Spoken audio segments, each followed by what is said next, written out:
बिस्मिल्लाहिर्रहमानिर्रहीम, अस्सलाम वालेकुम, गुड मॉर्निंग मुल्तान। कैसे हैं आप लोग? उम्मीद करती हूँ बिल्कुल ठीक ठाक होंगे और दुआ करते हैं आज का दिन आपका बहुत ही अच्छा गुजरे, हंसते हुए मुस्कुराते हुए खैर आफियत के साथ गुजरे। नाज़रीन, आप देख रहे हैं रूही एट 10 और मैं हूँ आपकी होस्ट आसमा नौरीन। एक नई सुबह में आपको खुश आमदीद कहते हैं जनाब। और इसके साथ साथ आज का दिन जो है वो यकीनन आपको अच्छा गुजार होगा, क्योंकि जो वर्किंग डेज होते हैं इंसान इसमें जो है वो बहुत ज्यादा काम भी कर रहा होता है। और साथ साथ जिस तरह अभी हम देख रहे हैं कि थोड़ा सा मुल्तान में जिस तरह इंटरनेशनल टीम इंग्लैंड आई हुई थी और पाकिस्तान जो है वो मैच हार चुका है, इस हवाले से तो काफी लोग अफसरदा भी नजर आ रहे हैं। उस हवाले से अगर हम बात करें तो एक मेगा इवेंट था। और इसके साथ साथ जनाब आपको एक बात बताऊंगी कि ये जो मौसम चल रहा है, मौसम क्योंकि अभी ना बिल्कुल समझ में भी नहीं आ रहा कि कभी कुछ चेंज आता है, कभी गर्मी का एहसास होता है, कभी थोड़ी ऐसे लगता है ठंड है, तो इसमें आपने अपनी सेहत का बहुत ज्यादा ख्याल रखना है। सेहत जितनी अच्छी होगी उतनी ही अच्छे तरीके से आप अपने कामों को भी सर अंजाम दे सकेंगे। और इसके साथ अपने प्रोग्राम के सिलसिले को आगे बढ़ाते हैं। आज हमारे साथ गेस्ट भी मौजूद हैं, पहले उनका तारुफ करवा देती हूँ। आज हमारे साथ मौजूद हैं जी एडवोकेट अहमद हुसैन डेहर साहब, जो कि चेयरमैन स्टैंडिंग कमेटी बराए दाखिला है। अस्सलाम वालेकुम, कैसे हैं सर? आप ठीक ठाक हैं? वेलकम करते हैं अपने शो में आपको। Thank you very much. और इसके साथ ही हमारे रोही के सीनियर रिपोर्टर जुनेद अनवर हमारे साथ मौजूद हैं। अस्सलाम वालेकुम, कैसे हैं आप जुनेद? ठीक ठाक हैं? वेलकम करते हैं अपने शो में आपको। इनसे बातचीत का सिलसिला आगे बढ़ाएंगे, लेकिन चलते हैं अपने सेगमेंट की तरफ, एक दिन एक नेकी। बिस्मिल्लाहिर्रहमानिर्रहीम। कुरान मजीद ने मोमिनीन को आपस में भाई भाई कहा है। रसूलुल्लाह सल्लल्लाहु अलैहि वसल्लम ने एक हदीस में भी मोमिन को दूसरे का भाई कहा है। यानी इससे मुराद ये है कि एक मुसलमान का दूसरे मुसलमान से जो ताल्लुक़ बनता है वो भाईचारे का ताल्लुक़ है। भाईचारा दर हकीकत ये है कि अगर अपना एक मुसलमान भाई किसी तकलीफ़ में है, किसी मुसीबत में है, तो दूसरे मुसलमान को चाहिए कि वो अपने भाई की मदद करे। लेकिन यहाँ पे एक बात याद रखिए कि इसका मतलब हरगिज़ ये नहीं है कि अगर आपके माशरे में, आपके समाज में कोई गैर मुस्लिम रहता है तो आप उसकी मदद नहीं करेंगे, बल्कि आपके माशरे और समाज में कोई शख्स भी रहता है तो आप कभी भी उससे बेपरवाह नहीं हो सकते। इस्लाम हमें इस बात की तालीम देता है कि इंसान तो इंसान, अगर कोई जानवर भी है तो उसके भी आप पर हुकूक हैं। इसलिए रसूलुल्लाह सल्लल्लाहु अलैहि वसल्लम ने वो लोग के जो जानवरों का ख्याल करते हैं उनको भी आपने जन्नत की खुशखबरी दी है। यानी फ़कत इतनी बात हमें ज़हन में नहीं रखनी चाहिए कि बस मुसलमान के ही मुसलमान पर हुकूक होते हैं, बल्कि मुसलमान पर दूसरे इंसानों के भी हुकूक हैं। और ये लाजिम है कि मुसलमान सब के हुकूक का ख्याल करे। और ख़ास तौर पर वो लोग कि जो किसी तकलीफ़ में, किसी मुसीबत में और किसी इब्तला में और किसी आजमाइश में होते हैं, तो एक मुसलमान को चाहिए कि वो अपने माशरे में हमेशा ऐसे तबके की मदद करे और ऐसे मदद का ताउन करे। बहुत शुक्रिया नामा साहब। अच्छा जी, वापस अपने टॉपिक की तरफ आते हैं।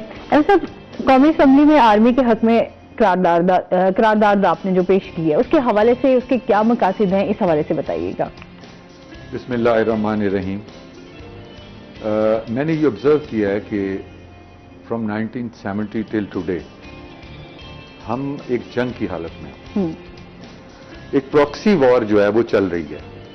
हमारे हर रोज नौजवान शहीद हो रहे हैं, हमारे जवान शहीद हो रहे हैं, और हमारी जो फौज है वो जंग की हालत में है। जब ये हालात हों तो आपको फौज का मोराल बुलंद करना बहुत जरूरी होता है। हमारे यहां एक परसेप्शन कायम हो गया है कि फौज के जो हेड्स हैं वो अलहदा हैं और नीचे फौज अलहदा है। पहली बात यह है कि जब किसी मुल्क में अफसर अलहदा हो जाए और नीचे फौज अलहदा हो जाए, वो फौज चल ही नहीं सकती, वो मुल्क ही नहीं चल सकता। खुदा के लिए मैं उन यहूदी एजेंट्स को मुतनब्बा करना चाहता हूं कि वो कभी भी हमारे फौजी जवान और फौजी अफसरों के दरमियान कभी भी फासला नहीं पैदा कर सकते। ये हमेशा इकट्ठे रहने वाले हैं और ये एक चेन ऑफ कमांड है और उस चेन ऑफ कमांड को ये नहीं तोड़ सकते और अपने फायदे नहीं उठा सकते, पहली बात। और ये बात जो अवाम के जहनों में ये डाल रहे हैं कि नीचे वाली फौज और है और ऊपर वाली फौज और है, ये कभी भी हम इसको कामयाब नहीं होने देंगे। ये वो फौजी यहूदी अनासिर हैं जो हमारे फौजियों को के खिलाफ आज से नहीं 70 साल से ये उनके पीछे पड़े हुए हैं। 70 साल से इंडिया और ये आपका यहूदी जो हैं ये कोशिश कर रहे हैं कि हमारी एजेंसीज को टारगेट करें, हमारी फौज को टारगेट करें, लेकिन वो नुकसान नहीं कर सके, लेकिन हमारे अंदर के लोग ये कर रहे हैं। मैंने जब इस चीज को महसूस किया, मैं उस वक्त अपनी तमाम पार्टीज के कायदीन से मिला, जो पीडीएम की पार्टी के कायदीन इस वक्त असेंबली में मौजूद हैं, और उसके बाद अपने अपोजिशन लीडर को मिला। उन सब से मैंने इजाजत ली और वो सब इसके ऊपर एक पेज पर हुए और उस तमाम जमातों ने कहा कि आप ये करारदाद पेश करें। फिर मैंने करारदाद पेश की फौज के हक में। फौज के हक में जो मैंने करारदाद पेश किया है, this is a message for the nation, और ये यूनैनिमसली पास हुई है, असेंबली में यूनैनिमसली पास हुई है। मैं सलाम पेश करता हूं पाक फौज को, और मुझे इतना दुख है कि कुछ ऐसे लोग जिनका आप पूछ रहे हैं ना, ये कौन लोग हैं जो फौज के, आपने इशारा किया है कि वो फौज के खिलाफ साजिश कर रहे हैं, ये वो लोग हैं जो यहूदियों के और हिंदुओं के एजेंट हैं। ये जो कुछ कर रहे हैं ना, उससे बीजेपी के इंतहा पसंद खुश हो रहे हैं। और अब पहली दफा पाकिस्तान में एक तबका है जिनको कहा जाता है कि ये पीटीआई के जियाले हैं, वो भी खुश हो रहे हैं फौज के खिलाफ। पहली दफा ये हो रहा है कि हमारी फौज के खिलाफ हमारे अंदर से एक सोशल मीडिया के तहत झूठ की कैंपेन करके उन पे इल्जामात लगाए जा रहे हैं कि वो नाउज बिल्ला अल्लाह रहम करे, हमारे साथियों को मार रहे हैं, हमारे लोगों को जुल्म कर रहे हैं। हालांकि आप बताएं, जो सहाफी वाला वाकया था जो मुल्क से बाहर हुआ है, उसके पीछे यहूदी और हिंदू तो हो सकते हैं, हमारी फौज नहीं हो सकती। और वो यहूदी और हिंदू वहां उसको मारकर आज हमारी फौज पे ये डलवाना चाह रहे हैं। जिस बंदे ने वो दरखास्त लिखी है, जो उसकी मां की तरफ से दी गई है, अरशद शरीफ साहब शहीद की मां की तरफ से दी गई है, उसकी मां को क्या उन फौजियों के नाम आते थे? उसकी किसने उनके फौजियों के नाम लिख के दिए हैं? कौन हमारी फौज को टारगेट कर रहा है? मैं आपके हवाले से पाकिस्तान की मुहिब्बे वतन अवाम को ये मैसेज देना चाहता हूं कि ये लोग आपसे एक नहीं, इन्होंने 20 गलत बयानिए बनाए हैं। इन्होंने कहा कि जी हमने जजेस के खिलाफ बातें की, फिर माजरत कर ली, हमने साइफर किया, फिर माजरत कर ली, हमने extension the chief of army staff को, फिर माजरत कर ली। हर गलत काम करने के बाद माजरत करते जा रहे हैं, इसका मतलब है झूठे निकलते जा रहे हैं। और हमारी अवाम इतनी भोली है कि उनके हर किए को अपने सीने पे रखती जा रही है, और उनको ये समझ नहीं आ रही कि ये यहूदी एजेंट और ये इंडिया के एजेंट इस मुल्क को तबाह करने के लिए आए हैं और हमारी फौज के कंधों पे चढ़ के आए हैं। असल में ये था कि मुल्क के हालात को ठीक करने के लिए एजुकेशन पॉलिसीज को, इन्होंने नारा लगाया हम एजुकेशन पॉलिसी ठीक करेंगे, हम पुलिस की पॉलिसी ठीक करेंगे, पुलिस रिफॉर्म्स लाएंगे, एजुकेशन रिफॉर्म्स लाएंगे, हेल्थ रिफॉर्म्स लाएंगे, ब्यूरोक्रेसी का स्ट्रक्चर चेंज करेंगे। इन्होंने इतनी खूबसूरत बातें की कि मेरे समेत हम इनके धोखे में आ गए। मैंने कहा ये तो हमारे अर्तुगुल हैं, इन्होंने तो हमें इस दुनिया को चेंज करके दे देना है। हर 15 दिन बाद मैं मिलता था, लेकिन जितने करीब से मैंने देखा है, ना आपने देखा है, ना इस अवाम ने देखा है। मैंने इनको ऐसी ऐसी चीजें टेस्ट करने के लिए दी कि ये गरीबों के मसले हैं, ये उनको हल करेंगे। मुल्तान में एक बर्न सेंटर है, वहां 50-60 जले हुए बच्चे मर गए, इन्होंने और इनकी टीम ने उनको वहां दाखिल नहीं होने दिया। एक वजीर आजम है और उनको कहो कि ये जले हुए बच्चों की तस्वीरें हैं और जले हुए बच्चे मर जाएंगे, खुदा के लिए इनको बर्न सेंटर में दाखिल होने दें, और वो वजीर आजम बर्न सेंटर में उन्हें दाखिल ना होने दे और वो मर जाएं, क्या वो काबिल माफी है? क्या आप उसके साथ चल सकते हैं?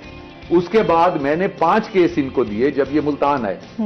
ये वो बातें हैं जो बिल्कुल सच्ची हैं, मैं ऐसे नहीं इनसे मैंने इख्तलाफ किया।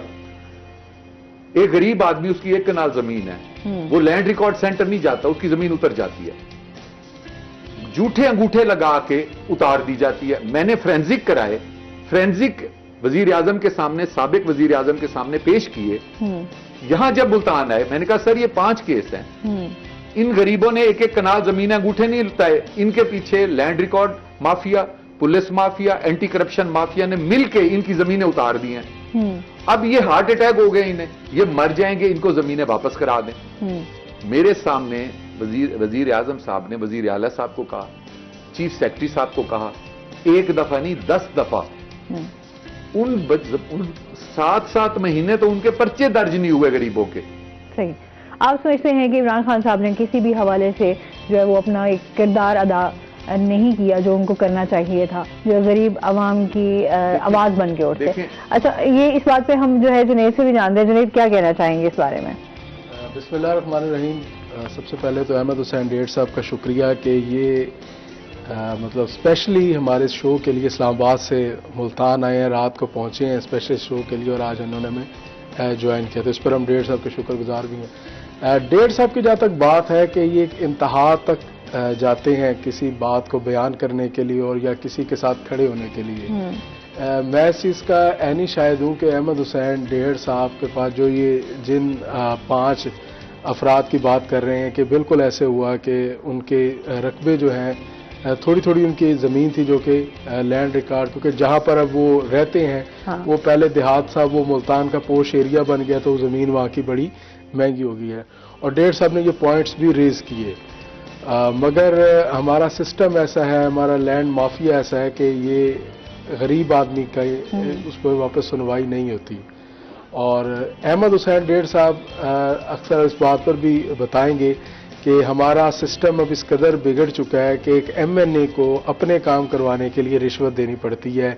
ये डेढ़ साहब इस चीज़ की तस्दीक भी करेंगे, क्या इन्हें सेक्रेटेरिएट में अपने काम कराने के लिए भी पैसे देने पड़ते हैं। तो ये हमारा एक वो मतलब रिश्वत जो है वो बतौर एज एक जो अहमियत इख्तियार करेगी और ज़रूरी हो चुकी है। जहाँ तक पाक आर्मी की बात है, पाक आर्मी जो है वो हमारी सरहदों की मुहाफ़िज़ है। पाकिस्तान की जो बका है वो पाक आर्मी से है, और हमारे मतलब सबसे बड़ा दुश्मन हमारा भारत है। अगर आर्मी को जिस तरह इस टेन्योर में कोशिश की गई हर सियासी जमात की जानिब से, चाहे वो तहरीक इंसाफ हो, मुस्लिम लीग नून हो, पीपल्स पार्टी हो या दीगर जमातें हो, हर किसी ने अपनी सपोर्ट में आर्मी को इन्वॉल्व करने की ज़रूरत की गई। ये पहली दफ़ा था कि पंजाब के अंदर भी आर्मी को जो है वो आर्मी के खिलाफ इस कदर तनकीद की गई जो कि किसी भी फोर्स के खिलाफ नहीं बनती थी तनकीद। अब सोशल मीडिया हो और उसके साथ दीगर ज़राए हो, वहाँ पर एक मखसूस जो ग्रुप्स थे वो आर्मी की खिलाफ जो थे, ख़ासतौर पर सिपह सलार के खिलाफ जो है वो एक तौहीन अमेज़ गुफ्तगू जारी थी। ऐसी सूरत हाल में जब भी किसी मुल्क को कमज़ोर करना हो या किसी भी मुल्क को तोड़ना हो तो सबसे पहले उसकी आर्मी को कमज़ोर किया जाता है। जिस तरह आर्मी को इन्वॉल्व कर दिया जाता है पाकिस्तान के इंटरनल अफेयर्स के अंदर, और हमारी जो सरहदों से तवज्जो हट जाती है और वहाँ दुश्मन को खेलने का एक अच्छा मौका मिल जाता है। ऐसी सूरत हाल में अहमद हुसैन डेढ़ की जानिब से एक करारदाद पेश करना और उसके ऊपर असम्बली की जानिब से, कौमी असम्बली की जानिब से उस करारदाद को मंजूर करना, और मेरा ख्याल है डेढ़ साहब उसके ऊपर कोई शायद मुखालिफ वोट आया हो आपकी इस करारदाद के ऊपर, ऐसा नहीं था। क्या तहरीक इंसाफ की तरफ से भी दो लोगों का शुक्रिया अदा करना चाहता हूँ जिनका बेसिक रोल था। उस वक्त जब मैंने ये करारदाद पेश की थी ना, उस वक्त समरी नहीं आ रही थी। ठीक है। Summary chief of army staff की अभी नहीं पहुंची थी। ठीक है। तो मैं उस वक्त मतलब सिचुएशन ऐसी थी कि मैंने समझा कि इस वक्त ये करारदाद जो है फौज के हक में जानी जरूरी है, क्योंकि एक्सट्रीम पे पहुंच चुके थे जो यहूदी लॉबी काम कर रही थी। तो मैं सबसे पहले गया स्पीकर नेशनल असेंबली जो इस वक्त हैं, जिनका पीपल्स पार्टी से वो हैं, उनके पास। तो उन्होंने मुझे, परवेज अशरफ साहब ने मुझे इस बात पे शाबाश दी। और उसके बाद मैं गया ख्वाजा आसिफ साहब के पास। ख्वाजा आसिफ साहब ने मुझे कहा कि इसको बिल्कुल होना चाहिए और हम साथ हैं। मैं खास तौर पे शुक्रिया अदा करता हूं कि ख्वाजा आसिफ साहब ने मुझे इसके लिए भी अप्रूवल दी। और उसके बाद मैं राजा रियाज साहब के पास गया और इस तरह सारे ही पार्टी के लोगों से मैं मिला। लेकिन जो मेन रोल था ख्वाजा आसिफ और स्पीकर नेशनल असेंबली, उन्होंने मुझे बहुत अप्रिशिएट किया इसके ऊपर। उन्होंने कहा इसको फौरन पेश करना चाहिए, और रूल्स ऑफ असेंबली जो थे उस वक्त उनको मुअत्तल किया गया, सस्पेंड किया गया, और मुझे करारदाद पेश करने की स्पेशल इजाजत दिलवाई गई। और उसके बाद मैंने ये करारदाद पेश की। मैंने ये देखा कि इस वक्त जो असेंबली में MNAs बैठे हैं, जो सारी पार्टियां बैठी हैं, फौज के साथ उनका जो इस वक्त है वो बिल्कुल उनके साथ खड़ी हैं और उनके अब पीछे खड़े हैं, और पूरा फौज के साथ वो मतलब मेरे उन्होंने सपोर्ट की। और हमने जो ये करारदाद पेश की, हमने अपने फौज की इज्जत बढ़ाई। और मुझे इस बात पर फख्र है کہ اس سے ہم نے یہودی اور انڈین جو ایجنڈے پہ لوگ کام کر رہے ہیں ان کو ہم نے ہرایا ہے. اچھا آپ یہودی آپ بات کر رہے ہیں، یہودی لابی کی بھی بات ہو رہی ہے یہاں پر، تو آپ کس کی طرف اشارہ کر رہے ہیں؟ جو فوج کی مخالفت کر رہے ہیں وہ کوئی پاکستان کا شہری ہے، جو پاکستان کا سابق وزیر اعظم ہے، یا کوئی پاکستان کا سیاستدان ہے جو فوج کے خلاف بات کر رہا ہے، میں اسے یہودی لابی اور انڈین لابی کا ایجنٹ کہتا ہوں. نام سننا چاہتے ہیں میں اسے بی جے پی کا اتحاد پسند کہتا ہوں. ڈیڑھ صاحب نام لینا میری بات سنیں، اتنے سارے لوگ ہیں، میری بات سنیں. اس وقت یہی سوشل میڈیا کے ذریعے ایک بہت بڑے عوام کے طبقے میں یہ بات پھونک دی گئی ہے کہ ہماری فوج ٹھیک نہیں ہے. میں یہ کہہ رہا ہوں جس ٹہنی پہ بیٹھیں اس کو مت کاٹیں. فوج کا دیکھیں ہر سربراہ ہوتا ہے، یہاں پر تو گھر کا سربراہ ہوتا ہے. ایک سربراہ وہ ہے جو گھر کو فائنینشلی سنبھال رہا ہے، ایک سربراہ وہ ہے جو گھر کی حفاظت کر رہا ہے. جو سربراہ گھر کی حفاظت کر رہا ہے آپ اس کی عزت خراب کریں گے. تو ابھی امریکہ میں ہمارے چیف آف آرمی سٹاف گئے تو ان کو ملنے سے انکار کر دیا گیا کسی ایشو پہ. پھر اس کے بعد ان کو کہا گیا امریکہ کے صدر کی طرف سے کہ جی آپ کے اٹامک اثاثے محفوظ نہیں ہیں. فوراً اس بات کو پھر چینج کر دیا گیا. یہ کسی وجہ کیا ہے؟ اس کی وجہ یہ ہے کہ جو یہودی لابی یہاں کام کر رہی ہے اور ہمارے عوام کو فوج کے خلاف نفرت پیدا کر رہی ہے، اس کی وجہ سے ان کو یہ جرأت ہوئی. نہیں تو آج تک ہماری ایجنسیز کے خلاف کسی نے بات کی تھی؟ ہماری ایجنسیز وہ ہیں جو پوری دنیا میں سب سے قابل ہیں اور پوری دنیا ان سے ڈرتی ہے. ایک دن انڈیا کا جہاز آیا اسی دن مار گرایا انہوں نے. اس وقت اگر کوئی ادارہ پاکستان میں کام کر رہا ہے، ڈیلیور کر رہا ہے، وہ میں کہتا ہوں فوج ہے. اس میں تو کوئی شک نہیں ہے جی، اس سے تو ہم جب آپ نے بالکل یہ کہہ ڈینائی دیا کر ہی اس میں نہیں کوئی سکتے. شک نہیں ہے، اس میں کوئی ڈینائل نہیں ہے، پھر اس میں لیکن کی گنجائش نہیں ہے. نہیں میں اس چیز ہماری کو عادت ہے، ہم کہتے ہیں اس میں کوئی شک نہیں ہے، یہ بات ٹھیک ہے، پھر اس کو تسلیم کر لینا. تسلیم کرتے ہیں، اس میں تو ہم وہ تو دہرائی والی کوئی بات ہی نہیں آتی. گنجائش نہیں ہے. لیکن ہم لوگ یہ بات کہہ دیا میں نے لیکن کے بغیر لیکن میں آ جاتا ہے، لیکن کے بعد آ جاتا ہے یہودیوں کا نظریہ. پلیز لیکن کے بعد بات نہ کریں. ٹھیک ہے، میں ہم لوگ تو میں اس کو تسلیم کر لیں اور فوج کے خلاف بات. دیکھیں سیاستدان بیٹھے ہیں فوج کے خلاف کیسے بات کر سکتے ہیں؟ سیاستدان کے خلاف جتنی بات کرنی ہے کریں. ہمارے خلاف برا بھلا کہیں، دوسری پارٹیوں کے خلاف برا بھلا کہیں. ہم لوگ تو ہوتے ہی آپ کے نمائندے ہیں نا. ہمارے خلاف جتنی مرضی کریں، یہ بات نہیں کر رہے فوج کی. Don't talk against army. وہ ہماری عزت ہے، بالکل ہماری ایسے ناک ہے، ہمارا ملک ہماری جو ہے سیکورٹی ہے، ہمارے ایٹم بم کا وہ محافظ ہیں. ان کے خلاف بات نہ کریں. احمد حسین ڈہر نہیں سنے گا، کوئی بھی پارٹی کرے گی. میں آپ کو یہ بتا رہا ہوں، یہ ہمارے لیے ریڈ لائن ہے. کسی کو اس کے خلاف بات نہیں کرنی چاہیے. ہاں خامیاں ہر محکمے میں ہیں، خامیاں ہر انسان میں ہے. ریڑی والا جاتا ہے نا، وہ گٹر کا ڈھکنا اٹھا کے اس میں سے لوہا بیچ دیتا ہے. اچھا ہم ایک بات کرپشن ہر جگہ ہے، ہم ایک بات لیکن فوج کے خلاف بات نہیں. فوج کے خلاف تو بات ہی نہیں ہو رہی، ہم تو ایک جنرل ڈسکشن کر رہے ہیں. فوج کے خلاف جانا ہم جا بھی نہیں رہے. ہمارا ملک جو ہے میں ریڈ لائن کراس نہ کریں. ہم تو اس چیز پہ آ رہے ہیں کہ جو جتنے بھی ہمارے سیاسی لیڈر رہے، آپ اگر ہم بات کریں کہ ٹھیک ہے جی عمران خان صاحب نے بہت ساری باتیں بولی، اچھا جی عمران صاحب کو سائڈ پہ رکھیں، آپ نواز شریف آپ ان کو لے لیں، ان کے بیانات اٹھائیں. بہت سارے ہمارے اور سیاسی لیڈر تھے جن کے بیانات سامنے آئے. میں تو کہہ رہا ہوں کسی کو بھی بولنا چاہیے. لیکن ایک بات بتاؤں، خواجہ آصف نے جس طرح مجھے اس قرارداد پہ اپریشیٹ کیا ہے، آئی وانٹ ٹو سیلیوٹ ہم. ہمارے اسپیکر صاحب نے جس طرح اس قرارداد پہ مجھے سپورٹ کیا ہے، انہوں نے سسپینڈ کیا ہے اور مجھے قرارداد پیش کرنے جاتے ہیں. اچھا اس کے بعد آپ تحریک انصاف کے ممبر بھی ہیں، تو آپ اس حوالے سے بتائیں گے پھر ان کا کیا رد عمل ہے اگر آپ نے یہ قرارداد جو ہے وہ پیش تحریک انصاف سے 3 سال پہلے میں نے اختلاف کیا تھا. ٹھیک ہے. جب یہاں جنوبی پنجاب کا صوبہ بنا تھا اور وہ اس کو ملتان میں نہیں بنانا چاہ رہے تھے، میں نے استعفیٰ دے دیا تھا. ٹھیک ہے. اس کے بعد میں نے کرپشن پہ آواز اٹھائی تھی. کرپشن کے اوپر مجھے شو کاز نوٹس دے دیا گیا تھا. میں نے 3 سال پہلے شو کاز نوٹس حکومت کے اندر میں نے فیس کیا.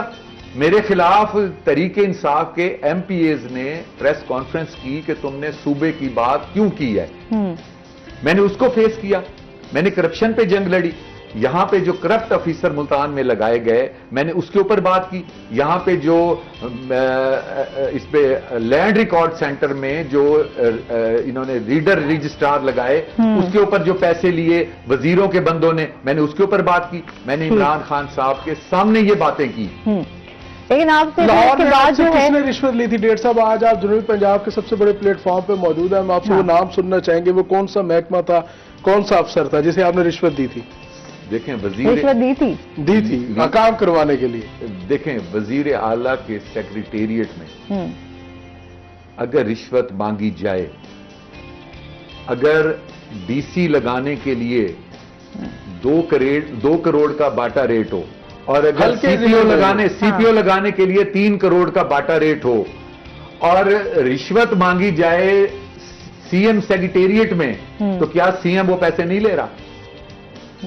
یا سی ایم وہ پیسے نہیں لے رہا؟ اچھا ٹھیک ہے، پچھلے دور میں جو سی ایم تھا بزدار صاحب، اس نے پیسے لیے، اس نے اس عمران خان کو برباد کرنے میں اس کا مین حصہ ہے، پی ٹی آئی کے لوگ خود ہم کہتے ہیں، ٹھیک ہے، جب انسان کو پتہ چل جائے کہ یہ بندے کرپٹ ہیں اور اس نے ہماری حکومت میں ساری بدنامی کی ہے، اور فوج بھی اسی پہ پیٹتی تھی کہ وہ بندہ ڈیلیور نہیں کر رہا، آپ کی حکومت کو خراب کر رہا ہے، پھر آپ کو اللہ نے موقع دیا، ایک دفعہ آپ کی حکومت چلی گئی، پھر آپ کی حکومت آ گئی پنجاب میں، تو پھر تو آپ اس کو نہیں لیں گے نا۔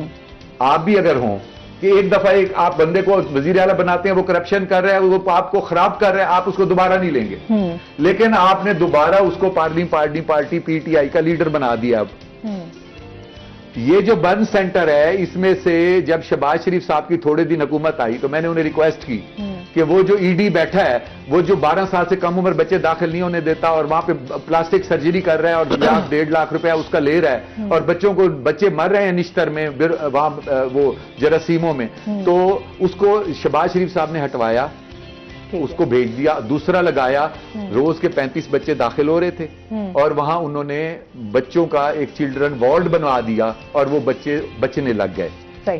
اب جب عمران خان صاحب کی حکومت آئی ہے، اس بندے کو ڈی جی خان سے واپس یہاں بلا لیا گیا ہے، آ جاؤ اور بچوں کو مارو۔ دیکھیں آپ اگر حکومت، میں پاکستانی قوم کو یہ میسج دینا چاہتا ہوں، آپ دوبارہ انہیں لے آئیں، ایک دفعہ اسمبلیاں توڑ رہے ہیں نا، آپ لے آئیں۔ دیکھو اسمبلیاں توڑنے والی بات بھی ہم لازمی کریں گے۔ ناظرین ابھی ہم نے جانا ہے بریک پہ، ہمارے ساتھ رہیے گا۔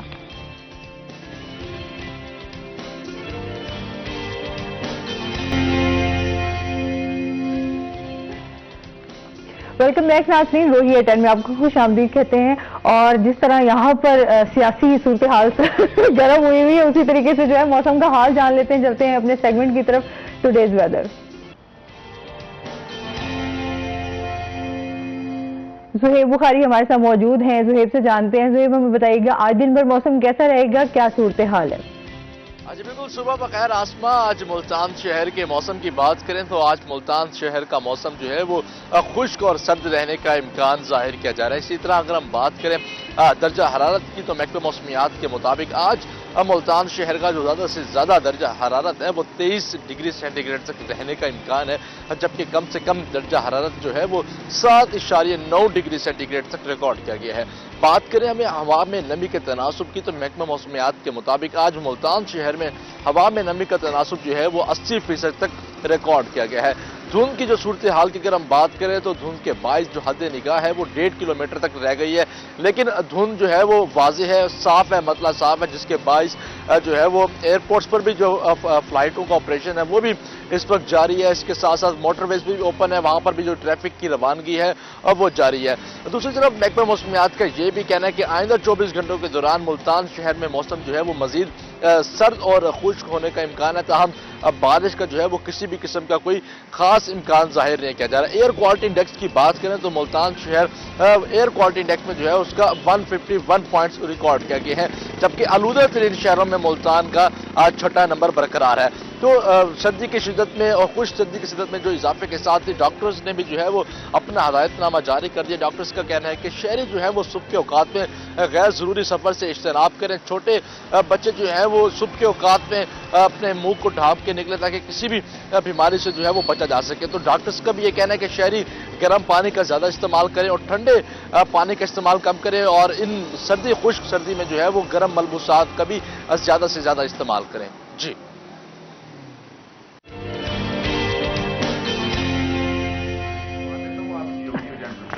بہت شکریہ زہیب آپ کا۔ اس کے ساتھ ساتھ جو ہے یہاں پر ہم بات کریں گے، جس طرح ہم جنوبی پنجاب کے صوبے کی بات کر رہے تھے کہ یہاں پر تحریک چلائی گئی، سب نے اپنا اپنا جیسے یوسف رضا گیلانی صاحب نے اس کے اوپر آواز اٹھائی اور اس کے بعد جو ہے وہ تمام इस पे बात हुई कि यहाँ पर जनूबी पंजाब को सूबा बनाया जाए, लेकिन आज तक इस हवाले से जो है वो कोई काम नहीं हो सका। क्या कहना चाहेंगे इस बारे में? और इसके साथ साथ ये भी आपसे जानना चाहूंगी कि सी पैक में स्पेशल इकोनॉमिक जोन जो है वो मुल्तान में क्यों नहीं बना? जी, बहुत इंपॉर्टेंट सवालात आपने किए हैं। समंदर को कूजे में बंद कर दिया है। पहली बात यह है कि मैंने ये महसूस किया है कि यहाँ के जो नेटिव यहाँ के लीडर्स हैं वो सूबा बनाने में खुद मुखलिस नहीं है। जनूबी पंजाब का सूबे के लिए एक दफा करारदाद पास हुई कि पंजाब मुल्तान और बहावलपुर के अलग-अलग सूबे बनाए जा रहे हैं। हम ये इतराज करते हैं कि नून लीग जो है इसको नहीं बनाना चाहती।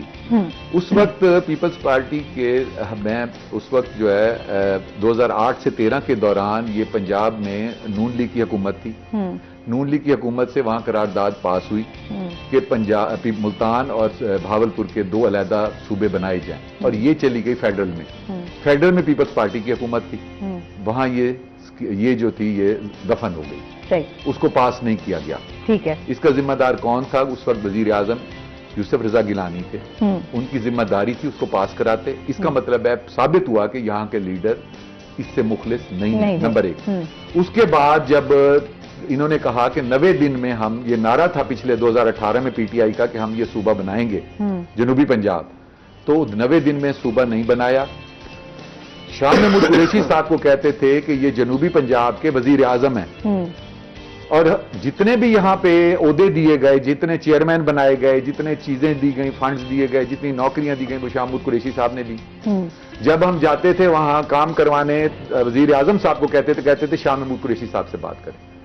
शाह महमूद कुरैशी साहब ने खुद प्रेस कॉन्फ्रेंस करके कहा कि हम यहां पे आईजी, एडिशनल आईजी पुलिस दे रहे हैं और सेक्रेटेरिएट हम दे रहे हैं बहावलपुर में, जिस पर मैंने एहतजाज किया। मैंने कहा कि सेक्रेटेरिएट अगर आप बहावलपुर में दे रहे हैं तो मुल्तान को क्या मिला?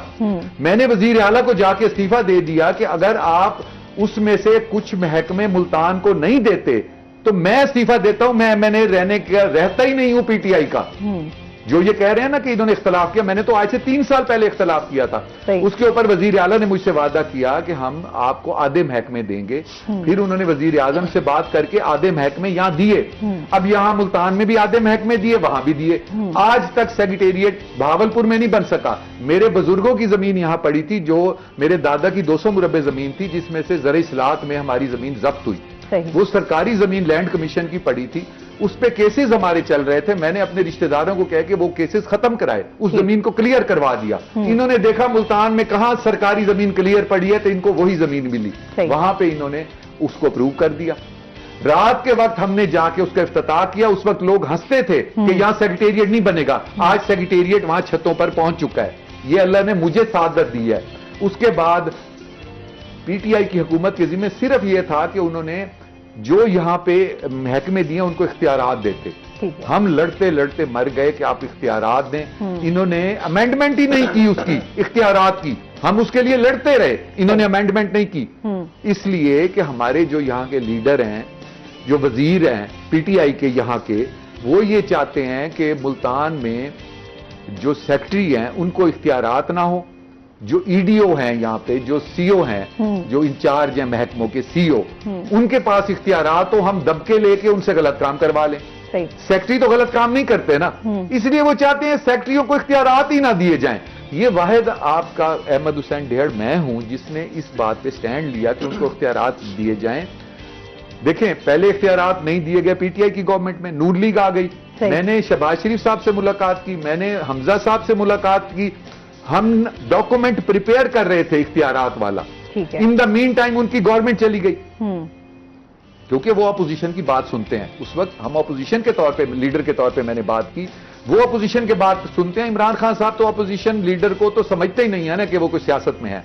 खैर, इन्होंने बात सुनी हमारी, इन्होंने बर्थ सेंटर वाला भी मसला हल कराया शहबाज शरीफ साहब ने। इन्होंने ये भी इख्तियारात देने लगे थे, लेकिन हुकूमत चली गई। अब दोबारा पीटीआई के कोर्ट में बॉल आ गई।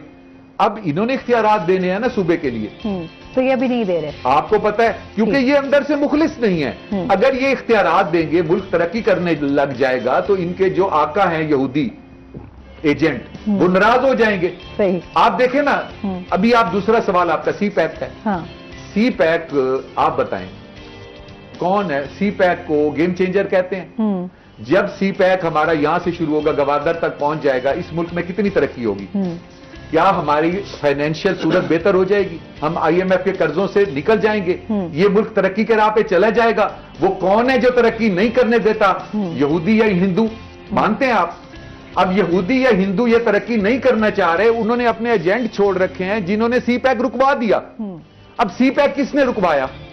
किसके दौर में सी पैक रुका? उसके दौर में सी पैक रुका जो यहूदियों और इंडिया का एजेंट है, मैं नाम नहीं लेता। आप ये बताएं किसके दौर में सी पैक रुका? लेकिन सी पैक पिछले दौर में जारी हुआ, इस दौर में रुक गया। अब आप कहेंगे कि ये इमरान खान का साहब का नाम ले रहा है। नहीं नहीं, इमरान खान साहब के दौर में तो सी पैक नहीं रुका। रुका या ना रुका?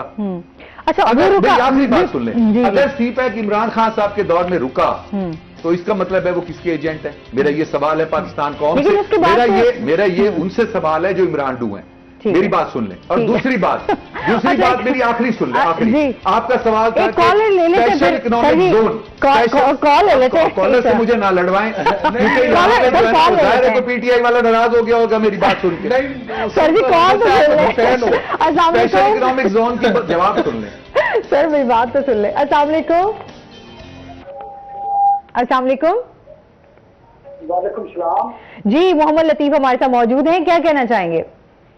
जी ये मैं कहना चाहूंगा कि अहमद हुसैन डैड साहब की अहमद को सलाम पेश करते हैं, जिन्होंने जनूबी पंजाब सूबे के लिए भरपूर कोशिश की। हम इनका प्रोग्राम सौंपा है जी जी। तो इससे जनूबी पंजाब की तरक्की होगी। वाकई हमारे लीडर जो है ना, इसके बनने में मुखलिस नहीं है। तो इस मुल्क में क्या हुकूमत है? आज खाद निजात नहीं है, 2200 रुपए की खाद 2800 की मिल रही है, सब समझना हो रही है। कोई महकमा नहीं है, कोई इस मुल्क में कानून नहीं है, कोई कुछ नहीं है। गरीब से ज्यादती हो रही है, गंदम की फसल कम होगी, हमारी फसलें खराब हो रही है, हमें यूरिया मिल नहीं रहा। टिक्का सुल्तानपुर में यूरिया 2800 रुपए फी बोरी बिक रहा है, जबकि गवर्नमेंट का रेट 2250 रुपया है। कहाँ सो गए वज़ीर आला पंजाब, कौन है? ठीक है जी, तो आप आमिर साहब का मैं नंबर भी सेंड करेंगे। ठीक है जी, बहुत शुक्रिया। 0334 आगे 7 दफा 0, ये मेरा नंबर है। 000 7 दफा। अच्छा, पहली बात ये है कि बस अब आपको फिर बड़ी कॉल्स आएंगी। मैं तो इसीलिए चाहता हूं कि मैं जवाब दूं। अच्छा, पहली बात यह है कि इनका जो सवाल है कि पीटीआई की हुकूमत है पंजाब में, वजीर आला पीटीआई का है, और वो आदे ना और इनकी हुकूमत दें। अब ये हुकूमत तोड़ रहे हैं, फिर इनको वोट दें, फिर वोट दें। जैसी रूह वैसे फरिश्ते। जो हमारी अवाम फौज के खिलाफ जा रही है ना, उसको इमरान खान ही मिलेगा और भूख से ही मरेंगे वो। अच्छा, जो आखिरी बात जो मैं कर रहा था ना स्पेशल इकोनॉमिक जोन की, स्पेशल इकोनॉमिक जोन जो है, देखें जब सी पैक बना तो सी पैक में स्पेशल इकोनॉमिक जोन रखे गए। उसमें एक सवात में रखा गया जो मोटरवे पे आ रहे हैं, एक फैसलाबाद में रखा गया, एक सखर में रखा गया। मैं ये कहता हूं मुल्तान में क्यों नहीं रखा गया? मैं गया इमरान खान साहब के पास, आज से 2 साल पहले की बात है। मैंने कहा सर मुल्तान में स्पेशल इकोनॉमिक जोन क्यों नहीं रखा गया, जबकि ये पूरे उस एरिया का हेड है, लिंक करता है, ये क्यों नहीं रखा गया? ये क्रिमिनल नेग्लिजेंस है और ये गद्दारी है। अगर मुल्तान में नहीं रखा जाता, मैंने नहीं रहना अगर आपने ये नहीं रखा तो। उन्होंने मुझसे कहा मैं रखूंगा। मैंने 6 महीने नहीं 1 साल इंतजार किया, उन्होंने नहीं रखा। मैंने आखिर में असेंबली में क्वेश्चन पुट कर दिया। मैंने कहा जी मुल्तान में इकोनॉमिक जोन क्यों नहीं रखा गया? उन्होंने कहा जी हम रखेंगे, हम इसकी प्रोसेस में ले आएंगे। इनकी उसके बाद 2 साल हुकूमत रही, इन्होंने नहीं रखा, मुझे लारे पे लगाए रखा। अब ये बताएं कि जो सी पैक को रोके, जो मुल्तान में इकोनॉमिक जोन ना बनने दे, आप उसको क्या कहेंगे कि वो इस मुल्क, क्या इस मुल्क के गेम चेंजर को जो रोकने वाला है वो इस मुल्क का दोस्त हो सकता है? बिल्कुल। अच्छा, क्या वो यहूदी एजेंट नहीं है? अच्छा, क्या वो इंडियन एजेंट नहीं है? क्या इस मुल्क की वो तरक्की रोकना नहीं चाहता? अच्छा, इस पे बात करते हैं। एक कॉलर हमारे साथ मौजूद है, अशरफ साहब है हमारे साथ मुल्तान से। अस्सलाम वालेकुम। जी, क्या कहना चाहेंगे? अपने टीवी का वॉल्यूम काइंडली बंद कर दें। उन्होंने जो है ना इंतहाई अहम जो है ना मसले को उजागर किया है रोहित चैनल के तवज्जुह से। तो मैं ये कहना चाह रहा था कि बहुत अच्छी बात है कि जनूबी पंजाब सूबे के ऊपर उन्होंने फोकस किया है। बड़ी खुशी हो रही है मुझे ये प्रोग्राम देखते हुए, और मैं सलाम पेश करता हूँ अहमद हुसैन डैड साहब को। एक और मसला है जनूबी पंजाब का। आप देखें जनूबी पंजाब जो है ना गंदम का केटू पहाड़ है जनूबी पंजाब, और यहाँ सूरत हाल ये है कि लोग 50 रुपए का आटा लेने के दुकान में लाइन लाकर खड़े होते हैं। ये इतना बड़ा जुल्म जो है ना ये पाकिस्तान में हो रहा है, इसके ऊपर भी फोकस करें। घी महंगा, आटा महंगा, कोई चीज अवेलेबल नहीं है और जनूबी पंजाब की फी का आमदनी भी बहुत कम है। ठीक है जी, उस हवाले से भी जो है ना हम यहाँ लोग बहुत परेशानी, कुछ दोस्त जब आप यहाँ बैठे हुए थे वो कह रहे थे कि आप इस मसले पर भी थोड़ा सा करें।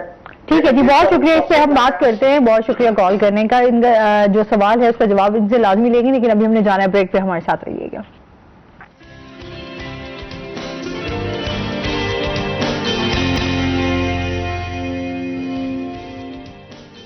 वेलकम बैक नाज़रीन, रोही एयरटेल में आपको खुश आमदीद कहते हैं। अच्छा जी, बात हो रही थी, हमारे साथ एक कॉलर भी थे इस टाइम। अच्छा, महंगाई पे जिस तरह हम बात हो रही है डेली हमारे शो में, तो खैर महंगाई के ऊपर बहुत ज्यादा बात होती है। हम बात करें जी, इमरान खान साहब के दौर में महंगाई थी, जो अभी जो हमारे हालात हैं हम इसको फेस कर रहे हैं, इस पे आप क्या कहना चाहेंगे? पहली बात यह है कि मैं 3 साल महंगाई पे रोता रहा कि सब्सिडी दें गरीब को और कीमतें कम करें, जब मैं पीटीआई की हुकूमत थी 3 साल। उसके बाद जब मैंने इनसे इख्तलाफ किया, इन्होंने मुझे शो कॉज दिया। सही है। शो कॉज में मैंने बर्थ सेंटर के बच्चों की तस्वीरें लगाई कि मैंने कहा मैंने आपसे इख्तलाफ किया है कि बर्थ सेंटर के 50-60 बच्चों के आप कातिल हैं, और जो गरीबों की जमीनें एक एक कनाल आपने नहीं वापस करवाई, उसमें जितने बंदों को हार्ट अटैक हुआ अगले जहान आपने उसका जवाब देना है। मैंने ये शो कॉज में लिखा, इन्होंने मेरा शो कॉज वहां नहीं भेजा अपना, बाकी सबके भेजे, मेरा इन्होंने शो कॉज इलेक्शन कमीशन नहीं भेजा क्योंकि उसमें फोटो लगे हुए थे जले हुए बच्चों के। अच्छा, अब आ गई बात महंगाई की। मैंने महंगाई के लिए भी कहा, तब भी कहा सब्सिडी दें। जब हुकूमत चेंज हुई, शहबाज शरीफ साहब की हुकूमत आई, मैंने शहबाज शरीफ साहब को, I was the only MNA among all the MNAs कि मैं I demanded from mister Shahbaz Sharif, prime minister of Pakistan, कि आप तेल का रेट ना बढ़ाएं, इस्तीफा दे दें। ये ऑन रिकॉर्ड है। मैं अकेला बंदा था जिसने कहा आप इस्तीफा दे दें, तेल का रेट ना बढ़ाएं। उसके बाद मैं अपोजिशन में था, मेरा बात करना फर्ज था। उसके बाद मैंने बजट तकरीर में कहा, मैंने कहा कि आप 300 यूनिट तक बिजली फ्री कर दें। मैं अपोजिशन में था। मैं शहबाज शरीफ साहब को सल्यूट करता हूं कि उन्होंने मेरे कहने पे पंजाब में 100 यूनिट तक बिजली फ्री कर दी। जब 100 यूनिट तक बिजली उन्होंने फ्री कर दी, इमरान खान साहब ने इलेक्शन कमीशन वालों को कह के स्टे ले लिया कि 100 यूनिट तक गरीबों को बिजली ना दे। अब जो 100 यूनिट तक गरीबों को बिजली ना दे वो यहूदी एजेंट है। सर वैसे 100 यूनिट आप सुन तो लें, देखें इसमें उसको फायदा हो रहा था जिसका जिसकी एक बल्ब और एक पंखा चलता है, 100 यूनिट उसका आता है।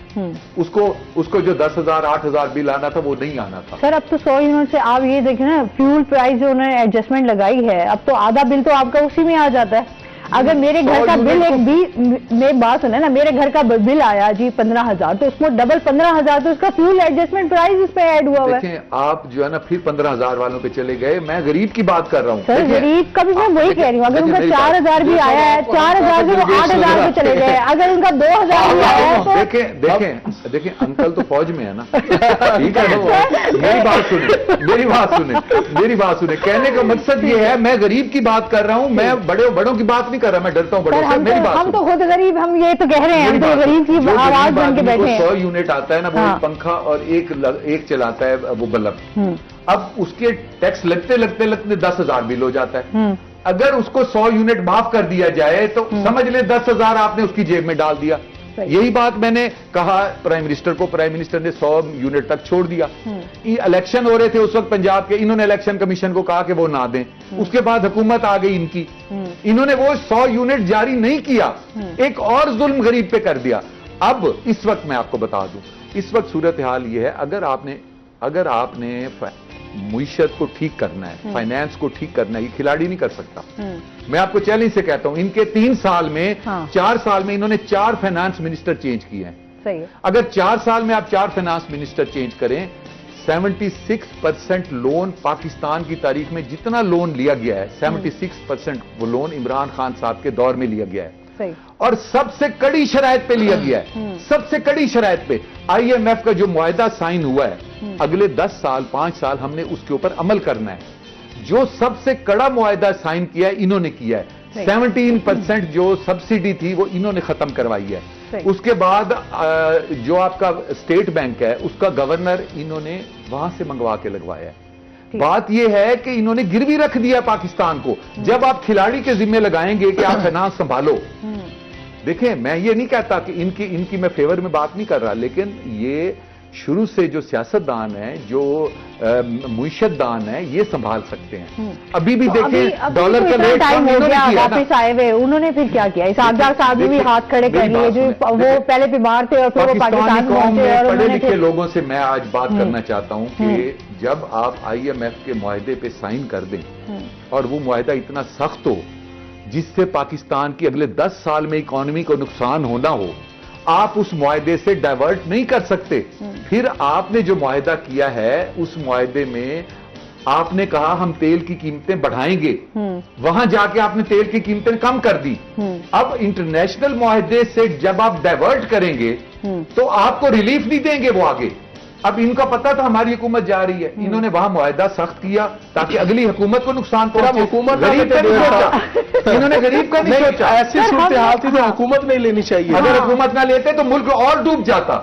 آج میں آپ کو دیکھیں، آج میری بات سنیں، میں آپ کو ایک مثال دیتا ہوں۔ ایک خاتون گئی اس کے پاس، جج کے پاس، انہوں نے کہا یہ بچہ ہے، دو خاتون تھی، انہوں نے کہا یہ بچہ میرا ہے، انہوں نے کہا یہ بچہ میرا ہے، دونوں خاتون کہنے لگی۔ جج نے کہا کہ یہ بچہ آدھا آدھا کر دیں، آدھا اس کو کر دیں، آدھا اس کو کر دیں۔ جو اصل ماں تھی اس نے کہا سارا اس کو دے دو۔ یہ تھے اصل ماں، یہ فائنانس کو سمجھتے ہیں۔ انہوں نے اس لیے یہ لیا ہے کہ اگر یہ ان کو دے دیتے ملک تو آج ملک ڈیفالٹ ہو چکا ہوتا۔ جب سے یہ آئے ہیں ملک ڈیفالٹ تو نہیں ہو رہا نا۔ اچھا جنید سے بھی بات کرتے ہیں۔ جنید آپ کیا کہنا چاہیں گے اس بارے میں؟ ایک بلدیاتی الیکشن بھی ہمارے یہاں پر ہونے سے جو ہے وہ ابھی تک نہیں ہو سکے، ہمارے بہت سارے مسائل بھی ہیں، الیکشن کمیشن نے بھی اس حوالے سے بات کی ہے، کیا کہنا چاہیں گے اس بارے میں؟ بالکل، بلدیاتی الیکشن کمیشن کی جانب سے تیسری دفعہ اس کی حلقہ بندیاں بھی ہوگی اور الیکشن ہوگا بھی صحیح۔ تو اس سے اس ٹائم زیادہ بڑا جو ایشو ہے وہ ہے اس ٹائم اسمبلیوں کی تحلیل۔ عمران خان صاحب کہہ چکے ہیں کہ دسمبر کے اندر وہ اسمبلیاں جو ہے وہ اپنی تحلیل کر دیں گے۔ ٹھیک ہے، تو اگر وہ اپنی اسمبلیاں تحلیل کر دیتے ہیں تو مسلم لیگ نون اس بارے میں کیا پلان کرتی ہے کہ مسلم لیگ نون جو ہے وہ کیا نیا الیکشن لڑنے کے لیے تیار ہے، یا عدم اعتماد مسلم لیگ نون جو ہے وہ جمع کرے گی، یا پرویز الہی اب کس کے وزیر اعلیٰ ہوں گے؟ اور اس کے حوالے سے مسلم لیگ نون کی کیا پلان ہے؟ احمد حسین ڈیڑھ صاحب تحریک انصاف کا حصہ رہے ہیں، ان کا ایک اپنا گروپ بھی ہے، ان کے ممبران صوبائی اسمبلی بھی ہیں۔ تو ان سے سب سے پہلے تو ہم یہ پوچھتے ہیں کہ ڈیڑھ صاحب آپ کو کیا لگتا ہے کہ اسمبلیاں تحلیل ہونے جا رہی ہیں، عمران خان صاحب یہ کر لیں گے؟ کیونکہ آپ کے ہر 15 دن بعد ملاقات ہوتی تھی، آپ نے کیا جج کیا؟ لیکن پہلی بات یہ ہے اور تو کہتے ہیں آپ سے نزدیک زیادہ یہ بہتر باتیں ہیں ذرا سچی، اس لیے سچی باتیں اچھی نہیں لگتی کسی کو۔ یہ وہ کام کریں گے جس سے ملک ڈی سٹیبلائز ہوگا۔ دیکھیں، یہ وہ کام کریں گے جس سے ملک ڈی سٹیبلائز ہوگا۔ ان کے جو آقا باہر بیٹھے ہیں نا، اگر انہوں نے کہا کہ اسمبلیاں توڑنے سے ملک ڈی سٹیبلائز ہوتا ہے، پہلے آپ کا ملک جو ہے وہ فائنینشیل کرنچ میں ہے اور آپ ڈیفالٹ ہونے جا رہے ہیں۔ الیکشن کمیشن نے کہا ہے کہ اس الیکشن پہ 32 ارب خرچ ہوگا۔ اگر آپ کو یہ پتا چلے کہ آپ کے ایک فیصلے سے اس ملک کو 32 ارب کا نقصان ہوگا، آپ کریں گے؟ اگر آپ ان کے ایجنٹ ہیں یہودیوں کے، پھر آپ ضرور توڑیں گے۔ ٹھیک ہے، اگر اب یہ ٹیسٹ پوائنٹ ہے، اگر عمران خان صاحب اسمبلیاں توڑتے ہیں تو اس کا مطلب ہے یہ ان کے کہنے پہ اس ملک پہ 32 ارب کا بوجھ ڈالنا چاہتے ہیں۔ یہ میرا ٹیسٹ پوائنٹ ہے۔ اگر یہ اسمبلیاں نہیں توڑتے پھر میری بات غلط ہے، پھر یہ پیٹریوٹ ہے۔ آج میرا یہ کوشچن آپ لکھ لیجئے گا۔ اگر یہ اسمبلیاں توڑتے ہیں اور اس وقت اس ملک پہ 32 ارب روپے کا بوجھ ڈالتے ہیں، اس کا مطلب ہے یہ اس ملک کو فائنینشیل کرنچ میں دھکیلنا چاہتے ہیں۔ دیکھیں، پہلے الیکشن یا پہلے معیشت؟ پہلے معیشت ہے، پہلے کھانا ضروری ہے نا، پہلے الیکشن نہیں ضروری۔ اور الیکشن کے لیے ایک ٹائم ہے، جب 5 سال مکمل ہو جائیں اس وقت آپ الیکشن کرائیں۔ اس وقت آپ اسمبلیاں اس لیے توڑ رہے ہیں کہ اس ملک کو 32 ارب کا دھچکا لگے۔ اس کے لیے بے شک یہ لگا لیں دھچکا، لیکن میں ایک بات بتا دوں، یہ جو بھی سازشیں کر لیں، میرا یہ ملک 27 ماہ رمضان کو بنا ہے، یہ اس یہودی لابی سے یہ ملک کبھی بھی ڈیفالٹ نہیں ہوگا۔ اللہ تعالیٰ غیبی مدد دے گا۔ اور جن کو یہ برا کہہ رہے ہیں نا، یہ اسحاق ڈار صاحب، میری ان سے ملاقات ہوئی تھی پچھلے دنوں، انہوں نے کہا یہ جتنی بھی سازشیں کر رہے ہیں ہم اس ملک کو ڈیفالٹ نہیں ہونے دیتے۔ ٹھیک، ایسے کال لے لیتے ہیں۔ السلام علیکم۔ وعلیکم السلام جی، یاسین ہے ہمارے ساتھ۔ جی آپ کیسے ہیں جی؟ نورین، میں نے کل بھی بات کی تھی۔ جی بالکل، باتوں سے کچھ نہیں ہوتا، عملی کام دکھائیں۔ ہاں، بحث مباحثہ ہو رہا ہے، اصل میں غریبوں کے بارے میں سوچیں۔ نورین، ये जो मैं सुन रहा हूँ वकील साहब की, ये जो हमारे पढ़े लिखे लोग हैं ना, कभी घड़ी के पीछे हो जाते हैं, कभी फलां के पीछे हो जाते हैं, इसके बहस करने का कोई मकसद नहीं है। हाँ। असल गरीबों के बारे में सोचें। आप तो अयाशियां कर रहे हैं, आप मजे उड़ा रहे हैं, उनसे पूछें जो खुदकुशियां कर रहे हैं। और ये यूके का निजाम है कि हर गरीब को, और निजाम मेरे नबी करीम खातमुन नबीयीन रहमतुल लिल आलमीन है, हमारे खलीफा दौम हज़रत उमर खत्ताब रज़ी अल्लाह ताला अन्हु ने इजाद किया था, और अंग्रेज उस पर अमल पैरा हो रहे हैं और हम बहस मबासा कर रहे हैं। इमरान ये कर रहा है, ये कर रहा है, ऐसे नहीं चलेगा मुल्क। मुल्क को उस राह पर लाए जैसे बाबा कौम का आज़म रज़ी अल्लाह ताला अन्हु ने चलाया। हाँ ठीक है जी, बहुत शुक्रिया कॉल करने का। आपके हमारे पास टाइम भी क्योंकि बहुत ज्यादा शॉर्ट है। जवाब देने में बहुत शुक्रिया मेरे भाई, आपकी इज्जत अफजाई का। मैं पहले भी इसका इंतजार कर रहा था। इधर से आप नबी करीम का नाम ले रहे हैं, उधर से आप कह रहे हैं आप अय्याशियां कर रहे हैं। मैंने अपनी 40 करोड़ की जमीन 1122 सेंटर को दी है। सही 40 करोड़ की जमीन, जिसको जो मुझे कह रहे हैं ना याशियां कर रहे हैं। आपको उन्होंने ओवरऑल बात की, उन्होंने आपको देख के किया। मैं बैठा हूं इस वक्त, तो मैं सियासतदान बैठा हूं ना। पहली बात उन्होंने एक ये बात की, मैंने ये जो हमारा प्रोग्राम था रॉयल ऑर्चिड में, उन्होंने मुझे बुलाया, वहां पे उन्होंने कहा हम एक काम कर रहे हैं इसके ऊपर, डिसेबल्स के ऊपर। अच्छा जी, हमारे पास टाइम बहुत शॉर्ट है, हमारे साथ बहुत सारे, आपको इंशाल्लाह फिर दावत देंगे इस पर लाजिम। हम बहुत सारी बातें जो हमारी रह गई हैं। बहुत शुक्रिया आपका कि आप इस्लामाबाद से स्पेशली यहाँ आए और हमें ज्वाइन किया। जुनैद आपको भी बहुत शुक्रिया। और इसके साथ ही नाज़रीन अभी हमने जाना है ब्रेक पे, हमारे साथ रहिएगा। जब हम ब्रेक से वापस आएंगे तो हमारे साथ कुछ और गेस्ट मौजूद होंगे।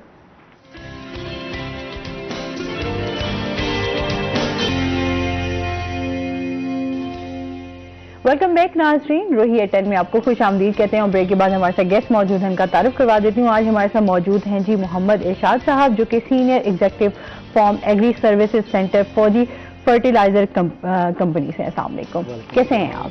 ठीक ठाक हैं? मैं अल्हम्दुलिल्लाह। वेलकम करते हैं अपने शो में आपको।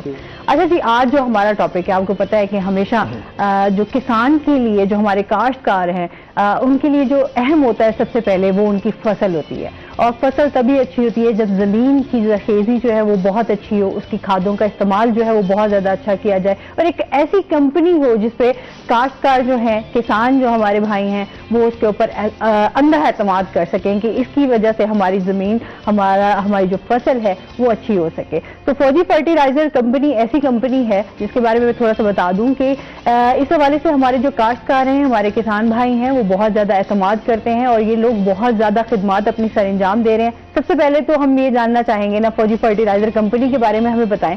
और ये पाकिस्तान में खाद बनाने वाला सबसे बड़ा इदारा है, किन मराहिल से गुजरा, इस हवाले से बताइएगा। तो किन मराहल से गुजरा और किस मकाम पे इस वक्त फौजी फर्टिलाइजर कंपनी खड़ी है, उसमें मैं थोड़ा सा बताऊंगा कि हमने कहां से सफर शुरू किया और आज हम किस मकाम पे खड़े हैं। और दूसरा जो बात आपने बात की कि काश्तकार का भरोसा जो फौजी फर्टिलाइजर कंपनी पे है वो किस तरीके से एस्टेब्लिश हुआ, किस तरीके से कायम हुआ। इसमें दो चीजें हैं। फौजी फर्टिलाइजर कंपनी जो है ये बुनियादी तौर पर फौजी फाउंडेशन का ज़ेली अदारा है। 1978 में हुकूमत पाकिस्तान ने फौजी फाउंडेशन को रिक्वेस्ट की कि जी मुल्क में यूरिया खाद में आप इन्वेस्टमेंट करें ताकि मुल्क में सब्ज़ इनकलाब का जो ख्वाब है उसको शर्मिंदा ताबीर किया जा सके। इस मकसद के तहत 1978 में फौजी फर्टिलाइजर कंपनी का क़याम वजूद में आया।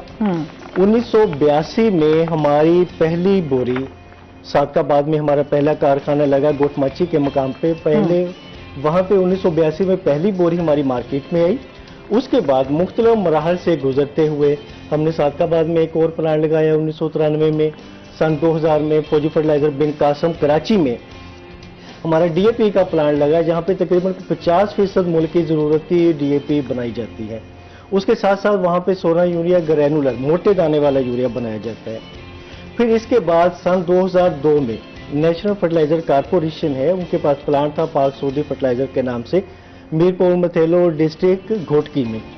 वो निजकारी के अमल में कंपनी ने हासिल किया और वहाँ पे हमने क्वालिटी को इंश्योर किया कि सोना यूरिया के बराबर रहे। हमने पहले तकरीबन कुछ साल, 1.5 साल उसको सोना यूरिया की बोरी में सेल नहीं किया।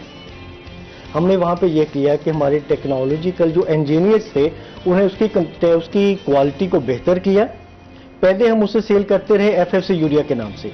जब उसकी क्वालिटी हमारे सोना यूरिया का जो म्यार था उसके बराबर आ गई, फिर हमने सोना यूरिया की बोरी में उसको मार्केट करना शुरू किया। सही। तो इस तरीके से 1982 में पहली बोरी बनी और इस वक्त अल्हम्दुलिल्लाह हम 30 लाख टन सोना यूरिया और तकरीबन 10 लाख टन DAP खाद जो है वो काश्तकारों तक, आला क्वालिटी की खाद जिम्मेदारों तक हम पहुंचा रहे हैं। सही। ये तो वो है कि जो प्रोडक्शन, जो मैन्युफैक्चरिंग हम कंपनी कैसे बहुत बड़ी बनी। दूसरी जो बात आपने खुद की कि काश्तकारों का भरोसा है कंपनी पे, तो काश्तकारों के लिए सबसे अहम चीज क्या है जी, वो है उसकी फसल। उस पे वो जो खाद इस्तेमाल कर रहा है अगर अच्छी क्वालिटी की है तो उसका एतमाद और भरोसा उस कंपनी पे कायम होगा। अगर उसको रिजल्ट नहीं मिलेगा उसका भरोसा नहीं होगा। अल्हम्दुलिल्लाह शुरू दिन से हमारा मतबा नजर ये था फौजी फर्टिलाइजर कंपनी का कि क्वालिटी पे कोई समझौता नहीं होगा। उसी को मद्देनजर रखते हुए हमने क्वालिटी को मेंटेन किया और उसके साथ साथ पहली बोरी कब बनी है? 1982 में। कंपनी वजूद में आई 1978 में। अब 1978 में फौजी फर्टिलाइजर कंपनी ने ज़राई खिदमात का शोबा कायम किया, जिसके तहत आज मैं आपके सामने बैठा हूँ। बिल्कुल।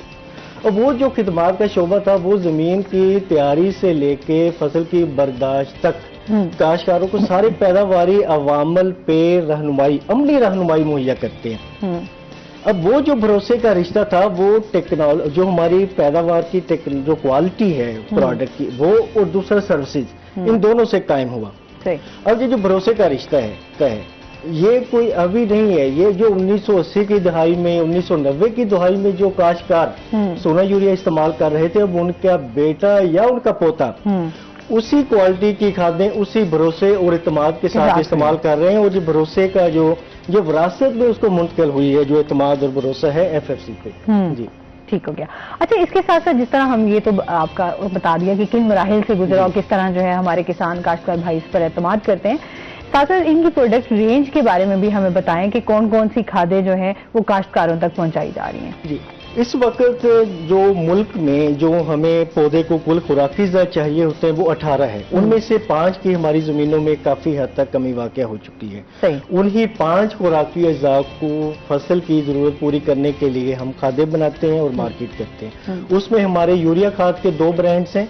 सोना यूरिया प्रिल्ट, जो स्टैंडर्ड साइज का दाना है वो सोना यूरिया प्रिल्ट के नाम से हम मार्केट करते हैं। दूसरे नंबर पे है सोना यूरिया ग्रैनुलर, ये मोटे दाने का यूरिया है। इसके बाद DAP में हमारे 2 ब्रांड्स हैं। एक सोना DAP जो हम खुद कराची में हमारे प्लांट पे तैयार होता है, वो सोना DAP के नाम से हम काश्तकारों तक वहां पहुंचाते हैं। इसके बाद है FFC DAP। ठीक है। अब मुल्क की जरूरत का 50% तो सोना DAP से पूरा हो रहा है, लेकिन बाकी भी जरूरत हमने पूरी करनी है, तो उसके लिए हम अच्छी क्वालिटी का DAP बाहर से इंपोर्ट करके दामद करके FFC DAP के नाम से मार्केट करते हैं। इसके बाद खादों के मतवाजन इस्तेमाल को फरोग देने के लिए हम पोटाश वाली भी 2 खादें मार्केट कर रहे हैं। उसमें एक है FFC SOP sulphate of potash और दूसरी है FFC MOP muriate of potash. इसके अलावा अज्जाए सगीरा में 2 खादें हैं जो हम मार्केट करते हैं। एक है सोना जिंक और सोना बोरान, जो 3 किलोग्राम की पैकिंग में दस्तयाब है। अब दूसरा आपका ये सवाल कि जी इस खादों को जिम्मेदारों तक, काश्तकारों तक आप कैसे पहुंचाते हैं। इसमें हमारा बुनियादी मकसद जो पीछे मार्केटिंग का जो एक मरबूत वसी नेटवर्क है पूरे पाकिस्तान में, वो ये है कि तमाम काश्तकारों तक खादों की यकसा फराहमी हो। यानी कि किसी एक एरिया में सेल कर ली, अपने प्रॉफिट ज्यादा कर लिया, नहीं। हमने कराची से पेशावर तक कोशिश होती है कि यकसा फराहमी को मुमकिन बनाया जाए। उसके लिए हमारे 3 जोन्स हैं। ठीक है। नार जोन जो कि अपर पंजाब और खैबर पख्तूनख्वा में काम करते हैं। दूसरे नंबर पर है सेंट्रल जोन जो वस्ती पंजाब और जनूबी पंजाब के काश्तकारों को खाद की फराहमी को यकीनी बनाते हैं। तीसरे नंबर पर है साउथ जोन जो सूबा सिंध और सूबा बलोचिस्तान में उनकी टीम काम कर रही है। अब इन 3 जोन के तहत 13 रीजनल ऑफिसेज हैं और उसके तहत फिर 63 सेल्स डिस्ट्रिक्ट्स हैं, मार्केटिंग ऑफिसर्स हैं, जो डीलर्स के जरिए 3700 डीलर्स हैं पूरे पाकिस्तान में हमारे। हम होलसेल डिस्ट्रीब्यूटर्स के साथ नहीं, हम छोटे छोटे अड्डों पर भी डीलर्स तैनात करते हैं ताकि फार्मर को उसकी दहलीज तक खाद पहुंचाई जा सके। इस तरीके से हम पूरे एक मरबूत सिस्टम के तहत खादों की फराहमी को यकीनी बनाते हैं। सही। अच्छा, और FFC जो खादों के साथ काश्तकारों को क्या क्या सहूलियात जो हैं वो फराहम कर रहे हैं, थोड़ा इस हवाले से भी हमें बताएं। जी बिल्कुल, इसमें हमारा लीडिंग रोल है जी। ये आपने बड़ी अच्छी बात की कि हम कौन कौन सी सर्विसेज दे रहे हैं, और इसमें मैं बड़े फख्र के साथ ये कहना चाहूंगा کہ 1978 میں جب یہ ہمارا ادارہ بنا تو اس وقت پرائیویٹ سیکٹر میں نجی شعبے میں کمپنی کو ایف ایف سی کو یہ اعزاز حاصل ہے کہ ایف ایف سی وہ پہلی کمپنی ہے جس نے نجی شعبے میں زرعی سروسز فری آف کاسٹ مفت زرعی خدمات دینا شروع کیا. صحیح. اس شعبے کے تحت ہمارے 5 فارم ایڈوائزری سینٹر ہیں جو موجودہ حالات میں ہم 5 فارم ایڈوائزری سینٹر پورے ملک میں کام کر رہے ہیں. اس میں ایک ہے ہمارا حیدرآباد میں. ٹھیک ہے. دوسرا فارم ایڈوائزری سینٹر ہے رحیم یار خان میں. تیسرا جی آپ کے شہر ملتان میں ہے اور ایک ہے شیخو پورہ میں اور ایک ہے سرگودا میں. ان 5 فارم ایڈوائزری سینٹر کے تحت تقریباً 40 زرعی ماہرین کی ٹیم پورے پاکستان میں کاشتکاروں کے ساتھ مسلسل رابطے میں ہے. یہ تو ہو گیا ہمارا جو زرعی خدمات کا نیٹ ورک ہے. اب ہم کس طریقے سے ذمہ داروں تک پہنچتے ہیں, کیسے ان تک یہ زرعی خدمات وہاں پہنچا رہے ہیں, اس میں ہم اپنی خدمات کو 3 کیٹیگریز میں تقسیم کر سکتے ہیں. پہلے نمبر پر ہے مٹی اور پانی کا تجزیہ. ٹھیک ہے. یہ سہولت ہم فری دے رہے ہیں. کوئی کاشتکار کسی طریقے سے ہم تک اپنا پیغام پہنچائے, اپنی دلچسپی کا اظہار کرے کہ اس نے زمین ٹیسٹ کروانی ہے, ہم خود ان کی زمین پہ جاتے ہیں, زمین کے نمونے لیتے ہیں, لیبارٹری میں ٹیسٹ کروانے کے بعد ذمہ دار کے ڈیرے پہ جا کے اس کو رپورٹ ڈیلیور کرتے ہیں. رپورٹ اس کو سمجھاتے ہیں کہ آپ کی زمین کی صحت ایسی ہے, اس میں ان کھاد کی یہ سٹیٹس ہے اور اس کی بنیاد پہ آپ کو کتنی کھاد استعمال کرنی چاہیے اور آپ کس کس طریقے سے کھاد کا استعمال کریں. تو یہ مٹی پانی کا تجزیہ ہے. اب دوسرے نمبر پر ہے توسیع پروگرامز. صحیح.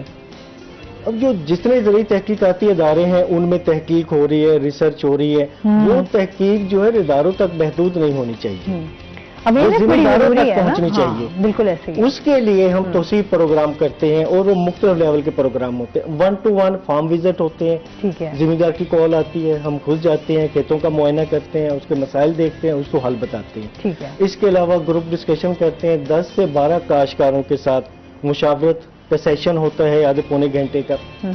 پھر اس کے علاوہ ڈفرنٹ لیول پہ, مرکز لیول پہ, تحصیل لیول پہ اور ڈسٹرکٹ لیول پہ ہم سیمینار منعقد کرتے ہیں جس میں ہم کسی بھی فصل کی زمین کی تیاری سے لے کے برداشت تک جتنے پیداواری عوامل ہیں اس میں کھادوں کا متوازن استعمال ہے خصوصی طور پہ اس کے بارے میں آگاہی دی جاتی ہے.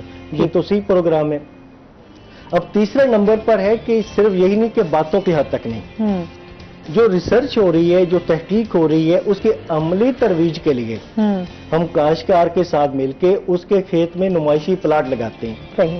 اب وہ نمائشی پلاٹ اس میں ٹیسٹ لیے, اس کا رزلٹ دیکھا, ٹیسٹ دیکھا, اس کی بنیاد پہ کھادوں کا استعمال کیا, اچھا بیج استعمال کیا, بروقت آبپاشی کی, اس پہ کیڑے مکوڑوں کے زہر کا اگر ضرورت ہے اس کا بروقت جو ہے استعمال کیا گیا. تو پھر جب فصل تیار ہوتی ہے تو علاقے کے کاشتکاروں کو اکٹھا کر کے دکھایا جاتا ہے کہ آپ دیکھیں کہ ہم نے اس پہ یہ کام ایسے ایسے کیا اور اس پہ اتنا خرچ آیا ہے اور آج جو پیداوار آئی ہے وہ خرچ اور آمدن کے حساب سے اس کا تناسب کیا ہے. تو اس طریقے سے جو جدید زراعت ہے اس کی عملی ترویج ذمہ دار کے کھیت پہ کر کے دکھائی جاتی ہے.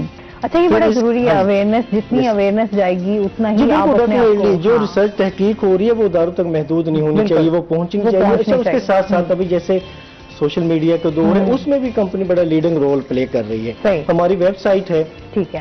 ویب سائٹ پہ ہم نے کاشتکار ڈیسک کے نام سے ایک الگ سیکشن بنایا ہوا ہے. کاشتکار وہاں پہ جاتے ہیں, ہمارے زرعی لٹریچر ہے کافی سارا, یہ اگر ہم ناظرین کو دکھانا چاہیں تو یہ مختلف ہمارے کتابچوں پہ 25 کے قریب کتابچے ہیں جس پہ ہم نے تفصیلی جو ہے وہ پیداواری ٹیکنالوجی دی ہوئی ہے. ٹھیک ہو گیا. تو وہ سارا لٹریچر وہاں پہ بھی دستیاب ہے کاشتکار ڈیسک پہ, اور یہ ہم اپنی جتنے پروگرام کرتے ہیں اس میں بھی تقسیم کرتے ہیں. پھر اس کے علاوہ جو دلچسپی رکھنے والے کاشتکار ہیں ان کی ہمارے پاس لسٹ ہے. ٹھیک ہے. ان کو ہم یہ ڈاک کے تھرو بھی بھجواتے ہیں. صحیح.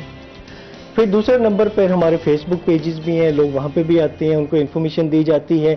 اس کے علاوہ ہماری ایک فری ہیلپ لائن ہے, اس پہ کاشتکار صبح 9 بجے سے شام 5 بجے تک کال کر کے اپنے جو بھی مسائل ہیں کاشتکاری سے متعلقہ اس کے بارے میں رہنمائی حاصل کر رہے ہیں.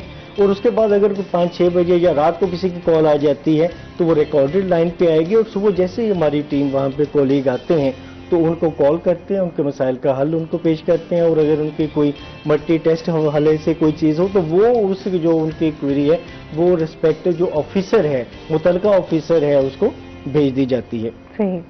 اس کے علاوہ ایک اور چیز ہے, اب کیونکہ دیکھیں ہر چیز موبائل پہ آتی جا رہی ہے, اس وقت کی ضرورت کو سمجھتے ہوئے کمپنی نے کیا کیا کہ جی ہمارا جو جتنا ڈیٹا ہے ہم تقریباً 6 لاکھ نمونے ٹیسٹ کر چکے ہیں، اس پہ ہم نے یہ کیا کہ ایک موبائل ایپلیکیشن ڈیولپ کی کاشتکار رہنما کے نام سے۔ اب اس ایپلیکیشن میں کیا ہے جی، اس ایپلیکیشن میں یہ ہے کہ کاشتکار اپنی تحصیل کا انتخاب کرے، اس میں لکھے کہ میں نے یہ فصل کاشت کرنی ہے، میں نے گندم کاشت کرنی ہے، میں نے مکئی کاشت کرنی ہے، میں نے آم کا باغات لگانے ہیں، اس میں کون سی کتنی کھادیں استعمال کریں۔ اب اس تحصیل میں جتنے ہم نے نمونے ٹیسٹ کیے ہیں ان کی جو ریزلٹس ہیں، سارے نتائج ہیں زرخیزی کے، وہاں پہ اپلوڈ کر دیے گئے ہیں۔ اس کے مطابق کاشتکار اپنے سفارشات لے سکتے ہیں۔ بہتر تو یہ ہے کہ وہ زمین ٹیسٹ کروا لے، اپنے کھیت کی ٹیسٹ کروا لے، اگر نہیں کروا سکتے، لیٹ ہو گئے، تو اس ایپلیکیشن سے فائدہ لے سکتے ہیں۔ اس ایپلیکیشن میں بہت ساری یہ لٹریچر وہاں پہ ہے، ہمارے ڈیلر کے پتے ہیں، ہمارے ریٹس وہاں پہ موجود ہیں، ہمارے فون نمبر وہاں پہ موجود جو ہے ہے وہ کمپنی کے بارے میں ٹھیک ہو گیا۔ تو اس کے علاوہ جو ہیلپ لائن میں نے بتائی ہے تو وہاں پہ بھی کاشتکار رہنمائی لے رہے ہیں، اور آپ کے پروگرام کی وساطت سے بھی بتانا چاہوں گا کہ وہ اس پہ رابطہ کر کے ہم مزید رہنمائی کے لیے کال کر سکتے ہیں۔ تو ہر طریقے سے جو ہے وہ آپ کو سہولت میسر ہے، کوئی بھی اس پہ کمپرومائز نہیں کیا گیا۔ اچھا، اس کے ساتھ ساتھ جیسے ابھی ہم گندم کی پیداوار پہ بات کریں گے کہ اس ٹائم جو اس کی بھرپور پیداوار حاصل کرنے کے لیے کون سی کھادوں کا استعمال جو ہے وہ بہترین رہے گا، جس سے فصل بھی اچھی ہو، پیداوار بھی ہو، اور جو ہے وہ اس کو منافع بھی ہو سکے؟ جی بالکل، منافع تو پہلے ہے۔ زراعت جو ہے یہ کاروبار ہے، یہ وہ وراثت نہیں رہی، اس کو کاروبار لے کر چلیں گے اور اس میں سے پھر ہی ہم اس کو نفع بخش بنا سکتے ہیں۔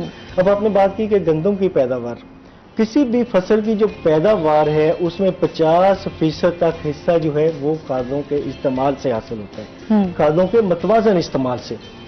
اگر ہم گندم کی 50 من پیداوار لے رہے ہیں تو اس میں ہم نے کھادوں کا متوازن استعمال کرے تو اس میں 25 من جو ہے وہ کھادوں کی وجہ سے حاصل ہو رہے ہیں۔ تو اس لیے کھادوں کا استعمال جو ہے وہ بہتر طریقے سے نپے تلے انداز میں کرنا چاہیے، اندھا دھند استعمال نہیں کرنا چاہیے۔ اب کھادوں کا اصول 4 بنیادی اصول ہیں جن کو مد نظر رکھ کے کرنا چاہیے۔ پہلے نمبر پر صحیح کھاد کا انتخاب، صحیح وقت استعمال، صحیح مقدار اور صحیح طریقہ استعمال۔ اب جو 4 بنیادی اصولوں کو مد نظر رکھ کے کرنا چاہیے۔ اب جو کھاد کا انتخاب ہے یا کھاد کی مقدار ہے یہ ہمیں تبھی پتہ چلے گی جب ہم زمین کا ٹیسٹ کروائیں گے، ہمیں پتہ چلے گا کہ زمین میں کس کھاد کی کتنی کمی ہے، کتنی وہ موجود ہے، اور اس کے بعد کتنی ہمیں استعمال کرنی چاہیے۔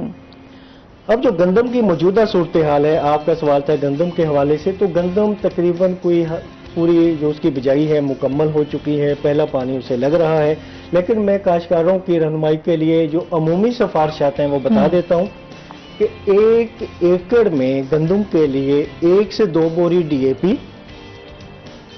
آدھی سے 1 بوری ایس او پی یا ایم او پی، ٹھیک ہے، 2.25 سے 2.25 بوری یوریا، 3 کلو گرام سونا زنک اور 3 کلو گرام سونا بوران فی ایکڑ سفارش کی جاتی ہے۔ ٹھیک۔ اب جو وقت استعمال ہے ان کھادوں کا وہ ہے کہ ڈی اے پی، جتنی ڈی اے پی استعمال کرنی ہے ساری ڈی اے پی، ٹھیک ہے، پوٹاش اور جو بوران کھاد ہے یہ بجائی کے وقت استعمال کرنی چاہیے۔ اور یہ یوریا کھاد ہے یہ ہماری جو میرا زمینیں ہیں، جو بھاری زمینیں ہیں، وہاں پہ پہلے 2 پانی میں استعمال کریں۔ ہم وہ کاشتکار حضرات جن کی زمین نرم ہے، ریتلا پن ہے، وہاں پہ پانی لگانے کا وقفہ کم ہوتا ہے تو وہ یوریا کھاد کو 3 برابر ایک ساتھ میں استعمال کریں۔ ٹھیک ہے۔ اب جو زنک کھاد ہے اس کو پہلے پانی پہ یوریا کھاد کے ساتھ ملا کے استعمال کرنا ہے۔ اچھا، ابھی جو موجودہ صورتحال دیکھیں، جیسے میں نے پہلے کہا کہ گندم کی بجائی ہو چکی ہے، پہلا پانی اسے لگ رہا ہے، تو ان کے لیے کاشتکاروں کے لیے میں یہ گزارش کروں گا کہ اگر انہوں نے بجائی کے وقت ڈی اے پی کھاد استعمال نہیں کی تو وہ پہلے پانی پہ کم از کم 1 بوری ڈی اے پی لازمی استعمال کریں۔ گندم کی فصل جو ہے اس کی جڑیں اوپر کی سطح زمین سے 4-5 انچ جو سطح زمین ہے اس سے خوراک حاصل کرتی ہے۔ تو اس چیز کو مد نظر رکھتے ہوئے اگر ہم پہلے پانی پہ بھی ڈی اے پی کا استعمال کریں گے تو اس سے بھی فصل جو ہے وہ بھرپور فائدہ لے سکتی ہے۔ اب وہ کاشتکار جنہوں نے نیچے 1 بوری استعمال کی ہے اور اگر ان کی زمینیں کمزور ہیں یا درمیانی ہیں تو ان کے لیے بھی میرا مشورہ ہوگا کہ پیداوار بڑھانے کے لیے فی ایکڑ پہلے پانی پہ کم از کم آدھی بوری ڈی اے پی ضرور استعمال کریں۔ اچھا، جو آپ ڈی اے پی بوری کی بات کریں، کھاد کی بات کریں، تو ہم دیکھتے ہیں کہ ان کی جو اس سے مہنگائی کا بھی دور ہے، ان کی جو قیمتیں ہیں وہ آسمان کو چھو رہی ہیں۔ پہلے بھی ہمارے ساتھ ایک کالر بھی موجود تھے، انہوں نے بھی یہی بات کی۔ آپ کیا کہنا چاہیں گے اس بارے میں؟ اب دیکھیں یہ جو بات آپ نے کی ہے جی، ہم روز جو زمینداروں سے کاشتکاروں سے ملتے ہیں وہاں پہ بھی ہمیں سننے کو ملتی ہے. اس میں 3-4 چیزیں ہیں. میں اس پہ تھوڑی سی وضاحت سے بات کروں گا تاکہ اس میں تھوڑی سی کلیئرٹی وضاحت آ جائے اور کاشتکار اس کو سمجھتے ہوئے کہ ڈی اے پی کی اہمیت کتنی ہے اور جو ریٹ ہے اس کو مد نظر رکھتے ہوئے اس کا استعمال کرنا چاہیے یا نہیں. تو اس میں 3-4 فیکٹر ہیں کہ جی کھاد کا ریٹ کیا ہے، کون سے فیکٹر ہیں کہ ریٹ کیوں زیادہ ہے. پھر دوسرے نمبر پہ ڈی اے پی کھاد جو ہے کیا واقعی جتنا ہم کہتے ہیں مہنگی ہے دوسری کھادوں کے ساتھ اگر اس کا تناسب دیکھا جائے کہ یہ واقعی مہنگی ہے یا نہیں. ٹھیک ہے. اب ڈی اے پی کا ریٹ جو ہے یہ اس کا براہ راست تعلق ہے عالمی منڈی کے ساتھ. جو کھاد ہم بناتے ہیں کراچی میں جو 16 ڈی اے پی بنتی ہے اس کا خام مال باہر سے درآمد ہوتا ہے اور جو دوسری تیار شدہ کھاد ہے وہ باہر سے آتی ہے، امپورٹ ہوتی ہے. اب انٹرنیشنل مارکیٹ میں پچھلے سال 2021 خریف کے بعد سے ریٹ اوپر جانا شروع ہوئے، سپلائز کم ہوئی، اس کی سپلائز کم ہونے کی وجہ سے ریٹ اوپر گئے انٹرنیشنل مارکیٹ میں. اور دوسرا جو پرابلم جو مسئلہ ہمارے ساتھ درپیش ہے وہ یہ ہے کہ جی ڈالر اور روپے میں فرق بڑھتا ہوا فرق. روپے کی قدر جتنی کم ہوتی جا رہی ہے اس سے جو ڈالر میں جب باہر سے کوئی پروڈکٹ آتی ہے تو وہ زیادہ مزید مہنگی پڑتی ہیں. لیکن اس وقت ابھی جو ہے پہلے جو ڈی اے پی کی بوری 14 سے 15,000 روپے میں تھی اب وہ مارکیٹ عالمی منڈی میں ریٹ کم ہونے کی وجہ سے 10,000 روپے تقریباً آ گئی ہے. اچھا اب کاشتکار کا رجحان ہم نے یہ دیکھا کہ وہ سمجھتے ہیں کہ ڈی اے پی مہنگی ہوئی ہے اس کا استعمال کچھ کم کریں. تو اسے کم کرنے کا آیا کہ زمیندار کو فائدہ ہوا یا نقصان؟ پورے سال میں ہم نے دیکھا جتنی فصلیں کاشت ہوئی ہیں ان کی پیداوار دیکھی گئی تو ان کی پیداوار میں کمی آئی ہے. اب جو پیداوار میں کمی ہے کیا وہ نفع بخش ہے؟ استعمال کم کرنے سے پیداوار میں کمی آئی. اور آج جو پروگرام خصوصاً وہ گندم کے حوالے سے ہو رہا ہے تو اس پہ میں تھوڑا سا اپنا ذاتی مشاہدہ اور زمینداروں کی جو فیڈ بیک ہے وہ آپ سے شیئر کروں گا کہ پچھلے سال جب یہ ڈی اے پی کا ریٹ بڑھنا شروع ہوا تو لوگوں نے گندم میں بھی ڈی اے پی کا استعمال کسی حد تک کم کیا. اب ہوا یہ کہ مارچ کے مہینے میں جب گرمی پڑی درجہ حرارت ایک دم سے بڑھنا شروع ہوا تو وہ کاشتکار حضرات نے ڈی اے پی اور پوٹاش کھاد استعمال کی تھی ان کی پیداوار میں کمی نہیں آئی. اس کی وجہ کیا تھی کہ ان کی فصل میں دانہ بننے کا مرحلہ وہ گرمی پڑنے سے پہلے ہی مکمل ہو چکا تھا تو ان کی پیداوار میں کمی نہیں ہوئی. ہاں دوسرے نمبر پہ جو کاشتکار جنہوں نے ڈی اے پی استعمال نہیں کی تھی یا کم مقدار میں استعمال کی تھی ان کا یہ ہوا کہ وہ ابھی فصل جو تھی وہ دودھی حالت میں تھی، دانہ بننے کا عمل جو ہے وہ مکمل نہیں ہوا اور دانہ جو ہے درجہ حرارت بڑھنے کی وجہ سے باریک ہوا اور اس کا براہ راست پیداوار میں کمی آئی اور زمیندار جو ہیں ان کے 7 سے 8 من فی ایکڑ پیداوار میں کمی آئی. یہ دو چیزیں. اب تیسرا یہ ہے کہ جو ڈی اے پی کا موجودہ ریٹ ہے تقریباً جو اوسطاً مختلف علاقوں کے حساب سے 10,000 اوس ریٹ اس کا بنتا ہے. کیا یہ 10,000 روپے زمیندار کو خرچ کرنا چاہیے یا نہیں؟ اگر 10,000 خرچ کر کے پیداوار اتنی بڑھ رہی ہے کہ 10,000 بھی واپس آ رہا ہے تو پھر نہیں کرنا چاہیے. ہاں اگر آپ 10,000 کا خرچ کر رہے ہیں ڈی اے پی ایک بوری آپ استعمال کر رہے ہیں اس سے آپ کی پیداوار اتنی بڑھ رہی ہے کہ وہ اس خرچے کے ساتھ ساتھ کچھ نفع بھی آپ کو مل رہا ہے تو پھر آپ کو کرنا چاہیے. اب گندم میں دیکھیں گندم میں یہ 10,000 خرچ کر کے ایک بوری استعمال کر کے تقریباً 8 سے 10 من فی ایکڑ پیداوار میں اضافہ ہوتا ہے. اب یہ 8 سے 10 من جو ہے اب گورنمنٹ نے جو موجودہ امدادی قیمت اس کی مقرر کی ہے وہ تقریباً 3,000 روپے فی من ہے. اب 8 سے 10 من کا دیکھیں تو اوسطاً 25,000 روپے فی ایکڑ جو اضافی انکم بن رہی ہے اضافی آمدن بن رہی ہے فی ایکڑ. مطلب 10,000 روپے خرچ کر کے اب 15,000 روپے اضافی آمدن حاصل کر رہے ہیں. اس لیے کہ موجودہ ریٹ کو مد نظر رکھتے ہوئے اور جو گندم کی موجودہ امدادی قیمت 3,000 روپے فی من ہے ڈی اے پی کا استعمال جو ہے وہ نفع بخش ہے. اچھا اس میں ایک اور بات جو کاشتکار کو بتانا ضروری ہے وہ یہ ہے کہ ہم یہ تو کہتے ہیں ڈی اے پی مہنگی ہوگی ڈی اے پی مہنگی ہوگی لیکن میں یہ کہوں گا کہ آپ نے دیکھنا ہے کہ خالص خوراکی جزو کا آپ کو کتنے کا مل رہا ہے. اب ڈی اے پی میں ہے فاسفورس. ٹھیک ہے فاسفورس کے لحاظ سے سب سے اچھی کھاد ڈی اے پی ہے کیونکہ اس میں 46% فاسفورس ہے. ایک بوری میں 23 کلو گرام خالص فاسفورس ہے. अब आप देखें कि 1 किलोग्राम फास्फोरस जो है वो हमें डीएपी से कितनी मिलती है, जब सिंपल सी कैलकुलेशन है, हर काश्तकार कर सकते हैं। सही। तो इस वक्त 1 किलोग्राम फास्फोरस डीएपी में सबसे सस्ती पड़ रही है। अब दूसरी जो खादें हैं फास्फोरस के लिए, उनमें किसी में 5 किलोग्राम है, किसी में 10 किलोग्राम है, इससे ज्यादा फास्फोरस नहीं है। ठीक है। अब जो 10 किलोग्राम फास्फोरस अगर आपको मिल रही है 5,000 या 5,500 रुपए में, तो अगर आप 10 किलोग्राम में 23 किलो ले रहे हैं, तो वो फिर भी उस फास्फोरस जो आपको 5,500 की बोरी 10 किलोग्राम फास्फोरस मिल रही है उसमें से, तो उससे सस्ती पड़ती है। अच्छा, इसके साथ साथ जिम्मेदारों के साथ एक और बहुत बड़ा जो अलमिया हो रहा है, कुछ नाम नहाद कंपनियां कुछ ऐसे प्रोडक्ट्स मार्केट में लाई हैं जिसमें फास्फोरस बिल्कुल ना होने के बराबर है, और वो इस तासर के साथ फरोख्त कर रही हैं कि ये डीएपी का नेमुल बदल है। अच्छा जी, ये तो वही आपने तमाम खूबियां बताई, उसमें हम देखते हैं कि फौजी फर्टिलाइजर कंपनी जो है वो एक ऐसी कंपनी है जिसमें तमाम काश्तकार जो हमारे भाई हैं, किसान भाई हैं, उनके लिए हर तरह से सहूलत भी मुयसर है, और जिस तरह खादों के हवाले से तमाम वैरायटीज भी मौजूद है, और वो अपनी फसल को बेहतर बना सकते हैं, इसमें तो कोई शक नहीं, एतमाद भी कर सकते हैं। बहुत शुक्रिया, बहुत अच्छा लगा आप हमारे शो का हिस्सा बने और काफी अवेयरनेस हमारे व्यूअर्स तक पहुंचाए। इसके साथ ही नाज़रीन, अभी हमने जाना है ब्रेक पे, हमारे साथ रहिएगा। जब हम ब्रेक से वापस आएंगे तो हमारे साथ कुछ और गेस्ट मौजूद होंगे।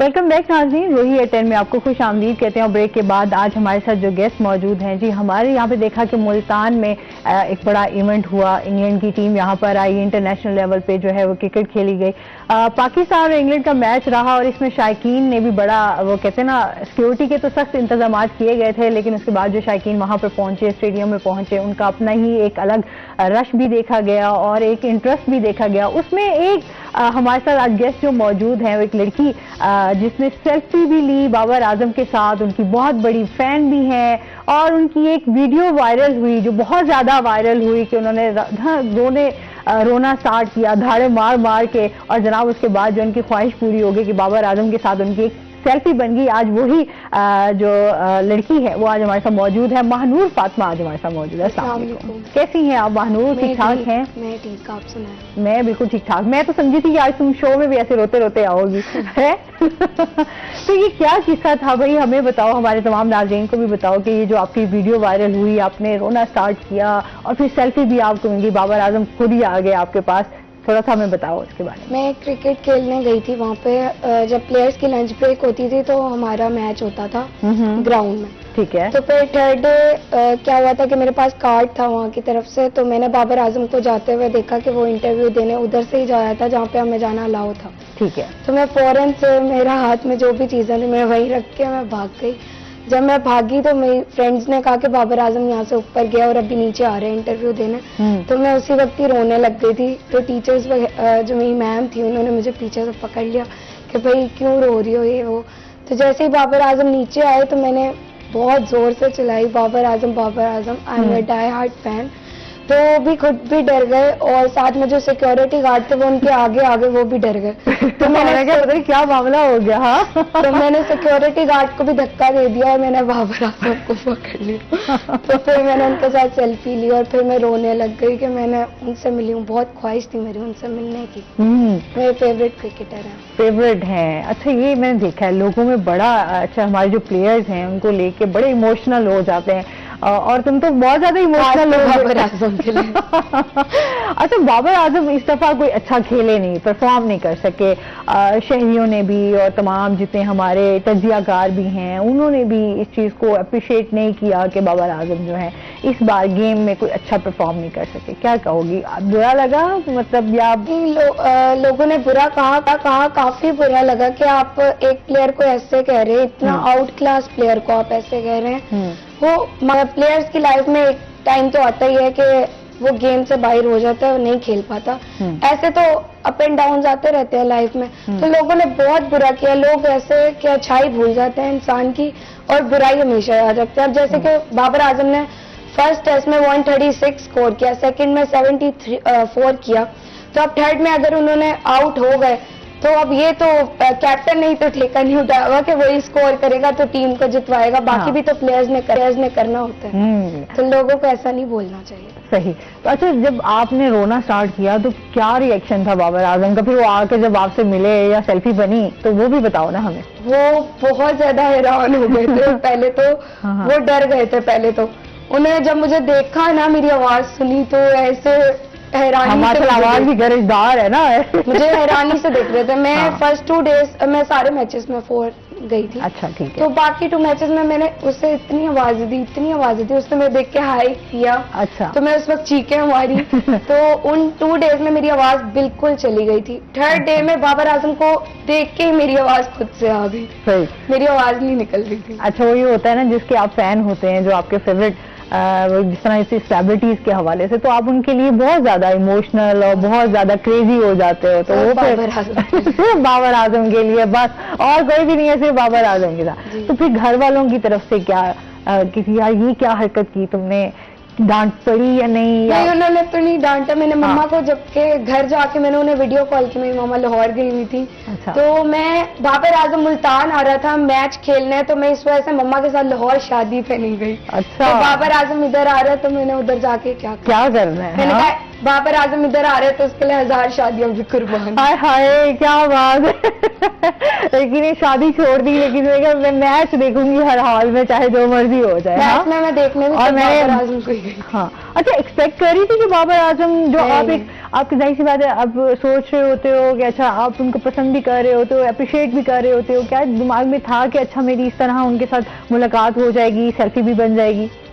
नहीं, बिल्कुल भी नहीं था। फर्स्ट 2 डेज तो ग्राउंड में मुझे 2nd डे बाबर नजर आया जब हम वो लंच ब्रेक में मैं प्रैक्टिस कर रही थी। मैं उस वक्त सोच रही थी कि मैं बस छोड़ के भाग जाऊं, क्या होगा, मुझे बाहर ही निकाल देंगे, लेकिन मैं मिलते नहीं। अक्सर होता है ना, आप मैदान में ही जो है काफी लोग जो है सिक्योरिटी के भी परवाह नहीं करते, भाग पड़ते हैं। एक तो मैंने लास्ट मैच में भी जो है वो एक गए थे और उन्होंने जाके हक कर लिया था, वो भी काफी वायरल हुई थी वीडियो, और आपकी भी वीडियो काफी वायरल हो गई। तो आप कैसा रिस्पॉन्स, कैसा फील कर रही हो? वीडियो भी वायरल हो गई, अपने पसंदीदा इंसान से भी मिल लिया मिलने के बाद तो मैं बहुत खुश हूँ। अच्छा। मिली हूँ तो मैं उसके लिए तो बहुत खुश हूँ, लेकिन मुझे वायरल का बिल्कुल आइडिया नहीं था कि कोई वीडियो भी बना रहा है। तो मुझे इसका कोई आइडिया नहीं था, लेकिन मैं बहुत ज्यादा खुश हूँ। मैं 2 साल से वेट कर रही थी उससे मिलने का, कि बस मैं उसे इतना मतलब कि थोड़े से फासले से करीब से ही देख लूं। सही। तो उन्होंने सेल्फी मैंने उनके साथ ली बिल्कुल साथ, और बहुत ज्यादा खुशी।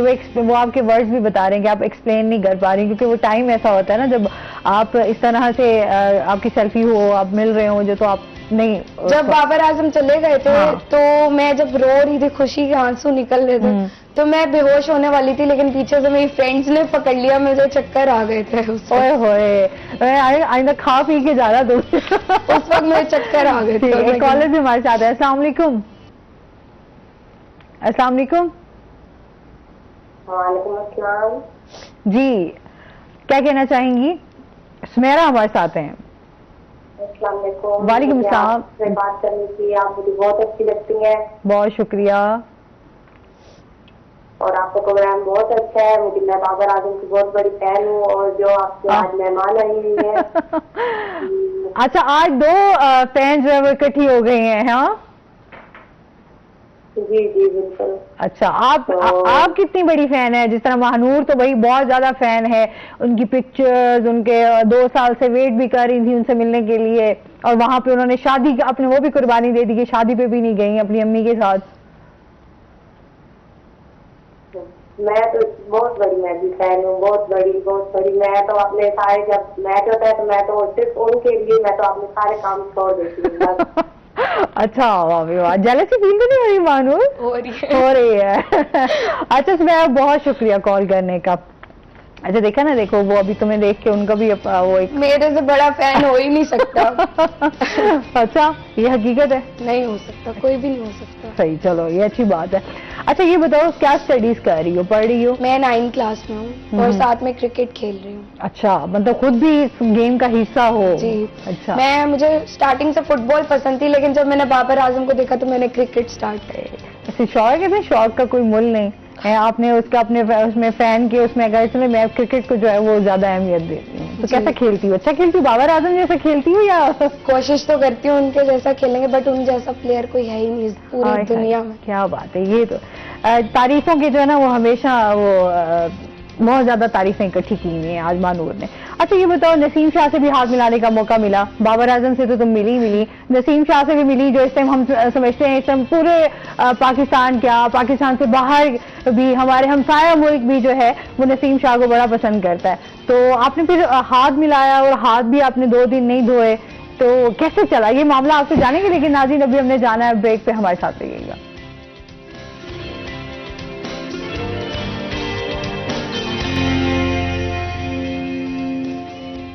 वेलकम बैक नाज़रीन, रोही एटेड में आपको खुश आमदीद कहते हैं। अच्छा जी, महानूर से हम जान रहे थे कि नसीम शाह वाला मामला क्या था भाई?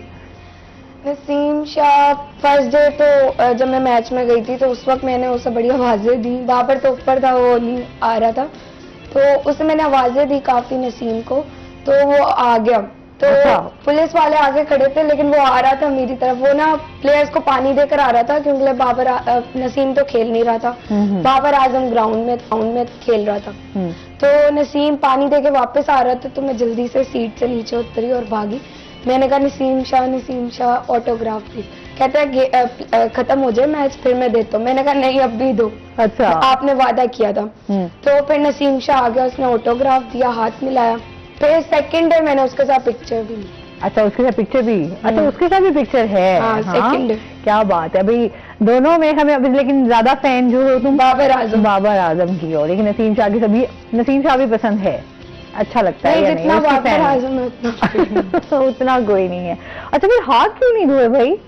वो 2 दिन तक नहीं धोए थे मैंने। अच्छा नसीम शाह से मिला, लेकिन बाबर आजम से नहीं मिला।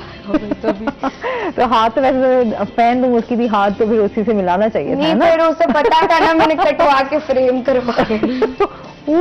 अच्छा ये नो बता जाती नहीं, अगर मैंने उसके साथ हाथ मिला होता तो मैं कटवा के फ्रेम जरूर। तो अभी जो तुम्हारी सेल्फी बनी है तो मैंने फ्रेम करवा लिया। आपने ऐसे रूम में हाँ लगा दी है या नहीं? रूम में भी लगा दी है। वाह जी वाह, क्या बात है। अच्छा तो कितने बहन भाई हो? 3 बहन भाई। अच्छा तो तुम ही घर में क्रिकेट के शौक रखती हो? नहीं, मेरे बाबा भी क्रिकेटर थे, भाई भी क्रिकेट खेलता रहा, भाई भी क्रिकेटर था। बहनों को क्रिकेट का शौक नहीं था और मुझे क्रिकेट का बाबा और भाई से भी ज्यादा शौक है। तो क्या सोचा हुआ है, क्या प्लान है, क्या गोल? मेरा क्रिकेटर ही एथलीट ही बनने का प्रोग्राम है। अच्छा। क्रिकेट या फुटबॉल। ठीक है, तो अभी जो एजुकेशन के हवाले से क्या है, क्या चल रहा है? मैं 9th क्लास में हूँ, मैट्रिक कर रही हूँ। ठीक है, तो अभी 2 मंथ्स रह गए, फिर पेपर है फाइनल। हाँ, फिर उसकी तैयारी कैसी है? पढ़ाई पर तो नहीं, इसी खुशी में रह जाओ और पढ़ना छोड़ दो तुम? 8 तक मैंने हमेशा टॉप किया, लेकिन अब मैं 9 में जब से आई हूँ और जब से बाबर आजम को देखा है, क्रिकेट देखी है, उस वक्त से मेरे पढ़ना छोड़ दिए। वो ये तो भाई गलत बात है ना, पढ़ाई भी बड़ी जरूरी है। आजकल जिस तरह कंपटीशन का दौर है तो उसमें तो आपको अपनी पढ़ाई को भी लेके चलना है, अपने शौक को भी लेके चलना है, तो ये दोनों चीजें बड़ी जरूरी हैं। हाँ, मेरी बहन ने कल इंटरव्यू दिया था, उसने कहा बाबर आजम अगर आप देख रहे हैं तो उसे कहेंगे टॉप करे फिर आप दोबारा मिलेंगे। हाँ, ये तो हम भी कहेंगे जी, अगर आप 8th क्लास तक टॉप करती आएंगे और अगर आप पढ़ाई पर तवज्जो नहीं दे रही तो फिर तो हमें उनसे रिक्वेस्ट करनी पड़ेगी कि वो आपको कहें कि पढ़ाई बहुत जरूरी है आगे बढ़ने के लिए, टॉप करने के लिए। हाँ। अभी मैं इसे बात कर रही थी कि अभी सोचो अभी तुम्हें सरप्राइज मिल जाएगी यहाँ पर बाबर आजम आ जाए, मैं फौरन रोने फिर रोने लग जाओगी। मैं जब भी खुशी का इजहार जो है वो बड़े भरपूर तरीके से हंसते हुए मुस्कुराते हुए करूंगी। मुझे सुन के ही रोना आ रहा है। अरे नहीं तुम मत रोना, मैं रो दूंगी। या मतलब यहाँ पे हम दोनों बैठ के रोने लग जाए तो फिर शो कौन करेगा? हाँ है मानूस बाबर आजम। हाँ ये भी एक अच्छी बात है। अच्छा इसके साथ ये बताओ, कराची में अब लास्ट मैच होने जा रहा है, अभी हम देख रहे हैं पाकिस्तान की उस तरह परफॉर्मेंस जो है वो अच्छी रही बट नॉट गुड। अभी लास्ट मैच होगा, क्या देख रही हो? बाबर उसमें बहुत अच्छा परफॉर्म करेगा, मैच जीतता हुआ देख रही हो या नहीं? मेरी दुआ है कि बाबर आजम अच्छा परफॉर्म करे, लेकिन अगर नहीं भी करते परफॉर्म तो हमें पाकिस्तान, हमें तुमसे प्यार है, तुम जीतो या हारो, तुम हारो या जीतो हमें तुमसे प्यार है, ये तो है। ये हमेशा रहता है कि जब भी गेम्स हैं, जाहिर सी बात है गेम में जो है ये चलती रहती है चीजें। आपको प्लेयर्स को हेट नहीं करना चाहिए, जितना बाबर आजम को आप लोग हेट कर रहे हैं, उसके टॉन्ट कर रहे हैं, उसके लिए बहुत बुरा लग रहा है। بہت برا لگ رہا ہے. اوہ بہت برا ایسے نہیں لگ رہا کرنا ہے. چاہیے مانور کو لوگوں بہت برا لگ رہا ہے جتنے بھی لوگوں کو ایسے نہیں کرنا چاہیے. اچھا میں سمجھتی ہوں آپ کسی کو بھی اس طریقے سے ہیٹ نہیں کر رہے ہوتے ہو, کریٹیسائز لوگ کر رہے ہوتے ہیں. ایسی گیمز ہیں نا, انٹرسٹ بھی ہمارے یہاں سب سے زیادہ کرکٹ کو بہت زیادہ شوق سے دیکھا جاتا ہے, تو اس حوالے سے اگر کوئی اچھا پرفارم نہ کر رہا تو غصہ بھی آ رہا ہے یار یہ کیوں اچھا پرفارم نہیں کر رہا. میرے گھر میں کیا ہوتا ہے کہ جب میں میچ دیکھ رہی ہوتی ہوں, اگر کوئی اور پلیئر کیچ چھوڑ جائے یا کچھ ہو جائے تو میں اسے بہت زیادہ بولتی ہوں, لیکن جب بابر اعظم کیچ وغیرہ چھوڑ دے اور بابا دیکھے نا, بابا کہتے ہیں اب بولو, میں نے کہا کوئی بات نہیں, انسان سے غلطیاں ہوتی رہتی ہیں. اچھا یہ فیوریٹ آپ پلیئر کے لیے آپ اس طرح تھوڑا سا ریلیف دے دیتے ہیں کہ اچھا چلو کوئی بات نہیں, اگر چھوڑ بھی دیا یا آؤٹ بھی ہو گیا تو کیا ہو گیا. تو فرینڈس کا کیا ریئیکشن تھا, فرینڈس کے ساتھ کس طرح کا لائز آن ہے؟ تو میں فرینڈس بناتی نہیں ہوں. اچھا ہاں, باقی جو میرے کرکٹ ٹیم ہے وہ لوگ تھے وہ بھی مجھے چپ کروا رہے تھے, یار کیا ہو گیا کیا ہو گیا. انہیں پتا تھا میں بابر اعظم کی کتنی بڑی فین ہوں, اس لیے انہوں نے مجھے کہا تھا کہ بابر اعظم اوپر گیا ہوا, وہ مجھے چپ کروانے پہ لگے ہوئے, لیکن ایموشن کنٹرول ہی نہیں ہوا. تمہاری آواز سے ماشاءاللہ اتنی گرج والی آواز ہے, تو مجھے خود بھی لگ رہا ہے کہ تم نے دھاڑے مار مار کے روئی ہوگی نا اور چیخیں مار مار. میری آواز اتنی تیز نہیں تھی جتنا میں نے تیز بابر اعظم کو بولا ہے, اتنی آواز میری کبھی بھی نہیں نکلی. وہ اچھا دل سے آواز نکلی ہے, اس لیے وہ پھر کنٹرول نہیں ہو سکتی ہوگی, ہے نا؟ صحیح. تو پھر اب اما ابا کیا کہتے ہیں, اب اتنا آپ کا شوق بھی وہ پورا ہو گیا, آپ سے ان سے مل بھی لیا, تو اب اما ابا کیا بولتے ہیں؟ اب وہ کہتے ہیں اب آپ دوبارہ ٹاپ کریں, پھر بابر اعظم سے ہم آپ کو ملوائیں گے. دیکھو یار ابھی تو پھر تمہیں ٹاپ کرنا چاہیے اگر انہوں نے یہ بات کر دی ہے. ہو تو میں پھر کیا خیال ہے, پڑھائی کے بارے میں پھر کیا خیال ہے؟ وہ تو کوئی مسئلہ نہیں, میں ٹاپ کر لوں گی, بس بابر اعظم سے ملوا دیں. ہاں بس انشاءاللہ مل لوگی. بابر اعظم سے ابھی بھی مل لی ہے, تو پھر بھی جب آپ ایک کہتے ہیں نا کسی مقام پر پہنچ جاتے ہیں پھر آپ سے لوگ خود بھی ملنے کو جو ہے. تو میں کرکٹر اس لیے بن رہی ہوں تاکہ اب بابر اعظم سے ملنے. ہاں بابر اعظم خود آ جائے ملنے کے لیے. ہاں اچھا یہ بتاؤ گھر میں کیا ایکٹیویٹیز اور رہتی ہیں, کیا کرتی رہتی ہو اسٹڈیز کے علاوہ اور بابر اعظم کو پسند کرنے کے علاوہ؟ مسلم فین اسپورٹس, فٹ بال, باسکٹ بال 3 آورس 4 آورس, اور ساتھ میں کرکٹ کھیلتی رہتی ہوں. ٹھیک ہے. تو اس کے علاوہ میری ہابی اسپورٹس ہی, اس کی طرف اٹینشن. ٹھیک ہے. فیشن میک اپ وغیرہ کچھ پسند نہیں ہے, بس اسپورٹس پسند ہے. Tomboy like tomboy اس طرح نہیں, لیکن ہے کہ آپ اس میں رہتی ہو. ہاں اچھا, اس کے علاوہ شاپنگ کرنا اچھا لگتا ہے یا نہیں؟ شاپنگ کرنا نہیں, بالکل نہیں. نہیں, میں جو ڈریسز ہوتے ہیں ایونٹ وغیرہ کے وہ بھی مما سے منگوا لیتی. اچھا مما ہر چیز سلیکٹ کرتی ہیں؟ ہاں ہاں, میں خود چوز نہیں کرتی. اچھا اچھا, یہ بھی گھر میں ظاہر سی بات ہے شرارتی ہو یا نہیں ہو, شرارتیں کر رہی ہے اس طرح گھر میں بھی رونا دھونا اسٹارٹ رہتا ہے؟ شرارتی ہوں میں. کوئی ایسی شرارت بتاؤ ہمیں جو تمہاری جس میں تمہیں بہت ڈانٹ پڑی ہو گھر والوں سے اور بہت زیادہ برا بلا. میرے پیرنٹس, میری بہن ہے سسٹر, وہ جب اسے غصہ آتا ہے تو وہ بابر اعظم کے بارے میں کچھ بول دیتی ہے مجھے, تو میں اسے مارنے لگ جاتی ہوں, مجھے رونے لگ جاتی ہوں, میں چیزیں توڑ دیتی ہوں کہ بابر اعظم کو برا کہا تو کہا کس.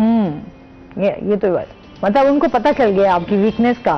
میری ویکنیس کا پتہ چل گیا. اور وہ آپ کو چھیڑنا ہو, تنگ کرنا ہو تو پھر بابر اعظم. میری پھپھو وغیرہ آئی ہوئی تھی, انہوں نے مجھے کہا کہ انہوں نے نا گھر جانے میں انہیں جانے نہیں دے رہی تھی, انہوں نے کہا بابر اعظم کی قسم, میں نے ان کا بیگ فوراً واپس کر دیا. ہائے ہائے کیا بات ہے, مطلب تمہیں تو اب تم نے اپنی ویکنیس تو خود ہی شو کر دی, اب تو کوئی بھی ایزیلی تمہاری اس کمزوری کا فائدہ اٹھا سکتا ہے. کوئی ویکنیس نہیں ہے. اچھا مطلب فوراً کوئی بھی بات منوانی ہو تو ہم بابر اعظم کا نام لے لیں.